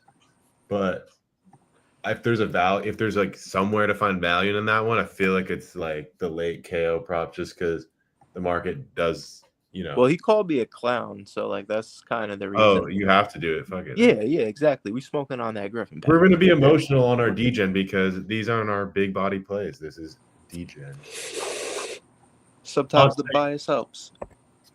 I'll take Kattar KO and Tafa KO. No, I was going to do that. That's crazy. Really? Yeah. Now we have to max bet that one. Well, I was going to do Tafa money line, but fuck it. I think his KO is -110. Oh, you just play the money line, bro. Nah, I don't want that. I want more money, bro. Okay. No, pussy, bro. Yes, sir.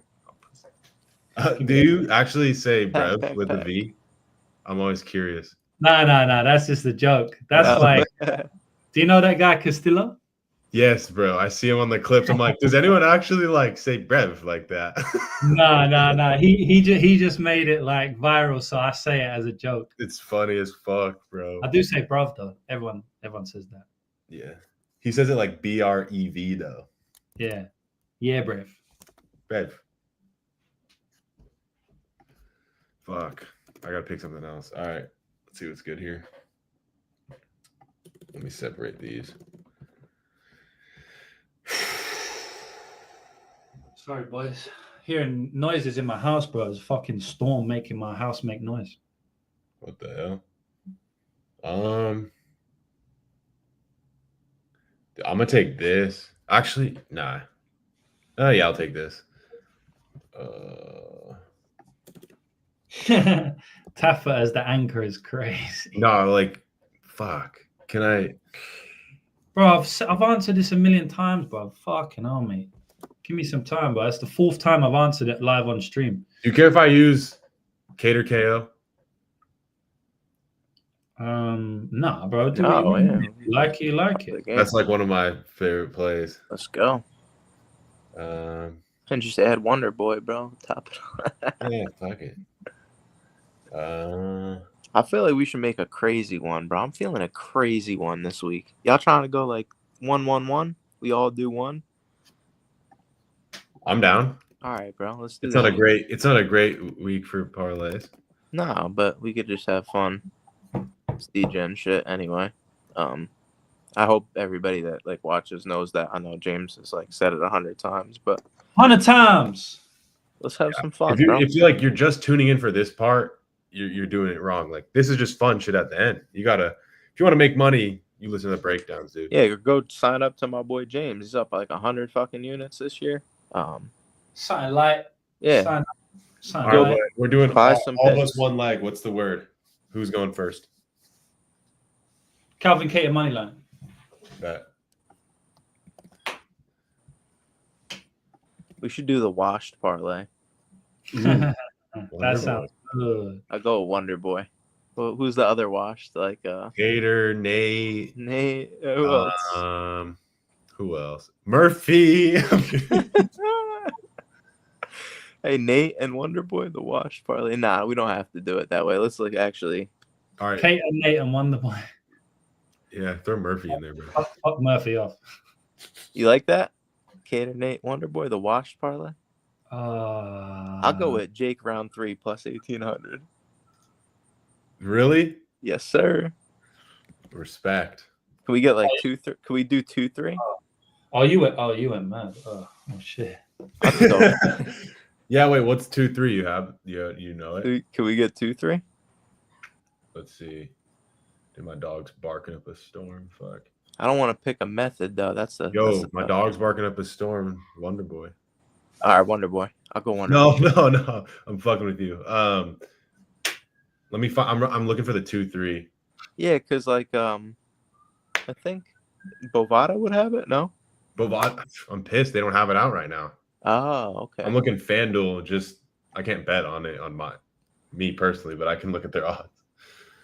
Rough, bro. Might not be able to get it, bro. Yeah. Just gonna go at round 3, bro. Plus 1,800. I'm feeling it, bro. I don't know why I'm feeling it. Feeling it, boy. Plus 1,800, bro, on a round 3, bro. Like, All right. I'll Take go. it. If we're going crazy, then I don't know what I'm gonna do. Let's go. I don't know. This is what I was feeling. It wasn't like I didn't intend to be crazy. I just in my heart, that's what I was feeling. Fuck it.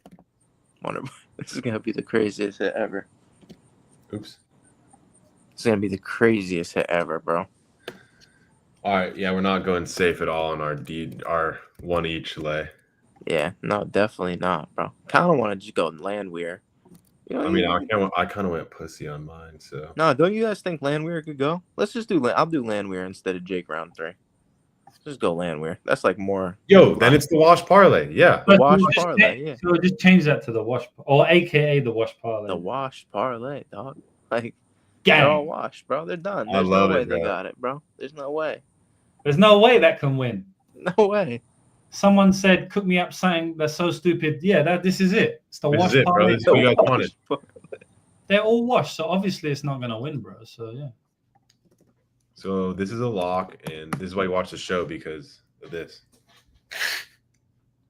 Clip it. This is like it's funny because that's like the complete opposite of what anyone would ever do, like the casuals, right? Which is great, but it's just funny, right? It's just like the difference between us and then most of the market, right? Because most of the market lose. Yeah. All right. Here are the parlays. We got Jew 2. We got Lou, Purdue, and then we got our washed parlay. Yeah. Okay. That's beautiful. These are the parlays, boys, but make sure this isn't all you do. Like, honestly, we should just show these too. Like, these is what we like. Like, these are our bets that we like. Yeah. And these are some DGen parlays we make for fun. And listen to the breakdowns. Okay. Should we just leave it? Yeah. All right. Yeah. Fire. Good looks. Good looks. Can I just add one lock? Can I add one lock parlay? Lock parlays are always allowed. Yeah, okay. Then I go Kline, ITD, and Kattar money line. Just one lock parlay. I think Just locks so I can are get a allowed. just so I can get a definite win. Yeah, so they don't whine about the parlays. Yeah. You know, we make a shit ton of money, but it's like, bro, your parlay's lost, bro. You're plus 1,000 lost, bro. 283. That ain't even that bad. Just a lock. It's all right for a lock. I feel like a lot of we've been going with a lot of underdogs lately. Yeah, we'll stop that next week though. I've looked at it. For real? Yeah, trust then me, look. bro. I've looked at it. Maybe you want to get crazy, but I've looked at next week's card. I don't think we'll be doing that next week. So it's all right. Last week before we go pussy, favorite parlays. All right, there we are. All right, boys, that's it. 1,200 live viewers on the dot. 3 hours, 7 minutes, and 41 seconds on the dot. I appreciate every single one of you. As always, it's been a pleasure. Shout out my co-hosts, Czar Bets and Jewish Better. And that's really it, man. This weekend, we're going to continue the hot streak. Hopefully, we can continue the streak we've been on. And then we got a massive pay-per-view next week. So I'm very much looking forward to it. Good luck on all your bets, guys. Jewish Better, let's take us out, bro. Let's go. We gonna smoke on that Mean Machine pack. We gonna smoke on that Martinez pack. We gonna smoke on that Mitch Ramirez pack. We gonna smoke on that Bonfim pack. We gonna smoke on that. I don't know. We gonna smoke on a lot of fucking pack this week. So let's get this money. Good luck, guys. Good luck. All right, peace out, boys. A lot of pack this week.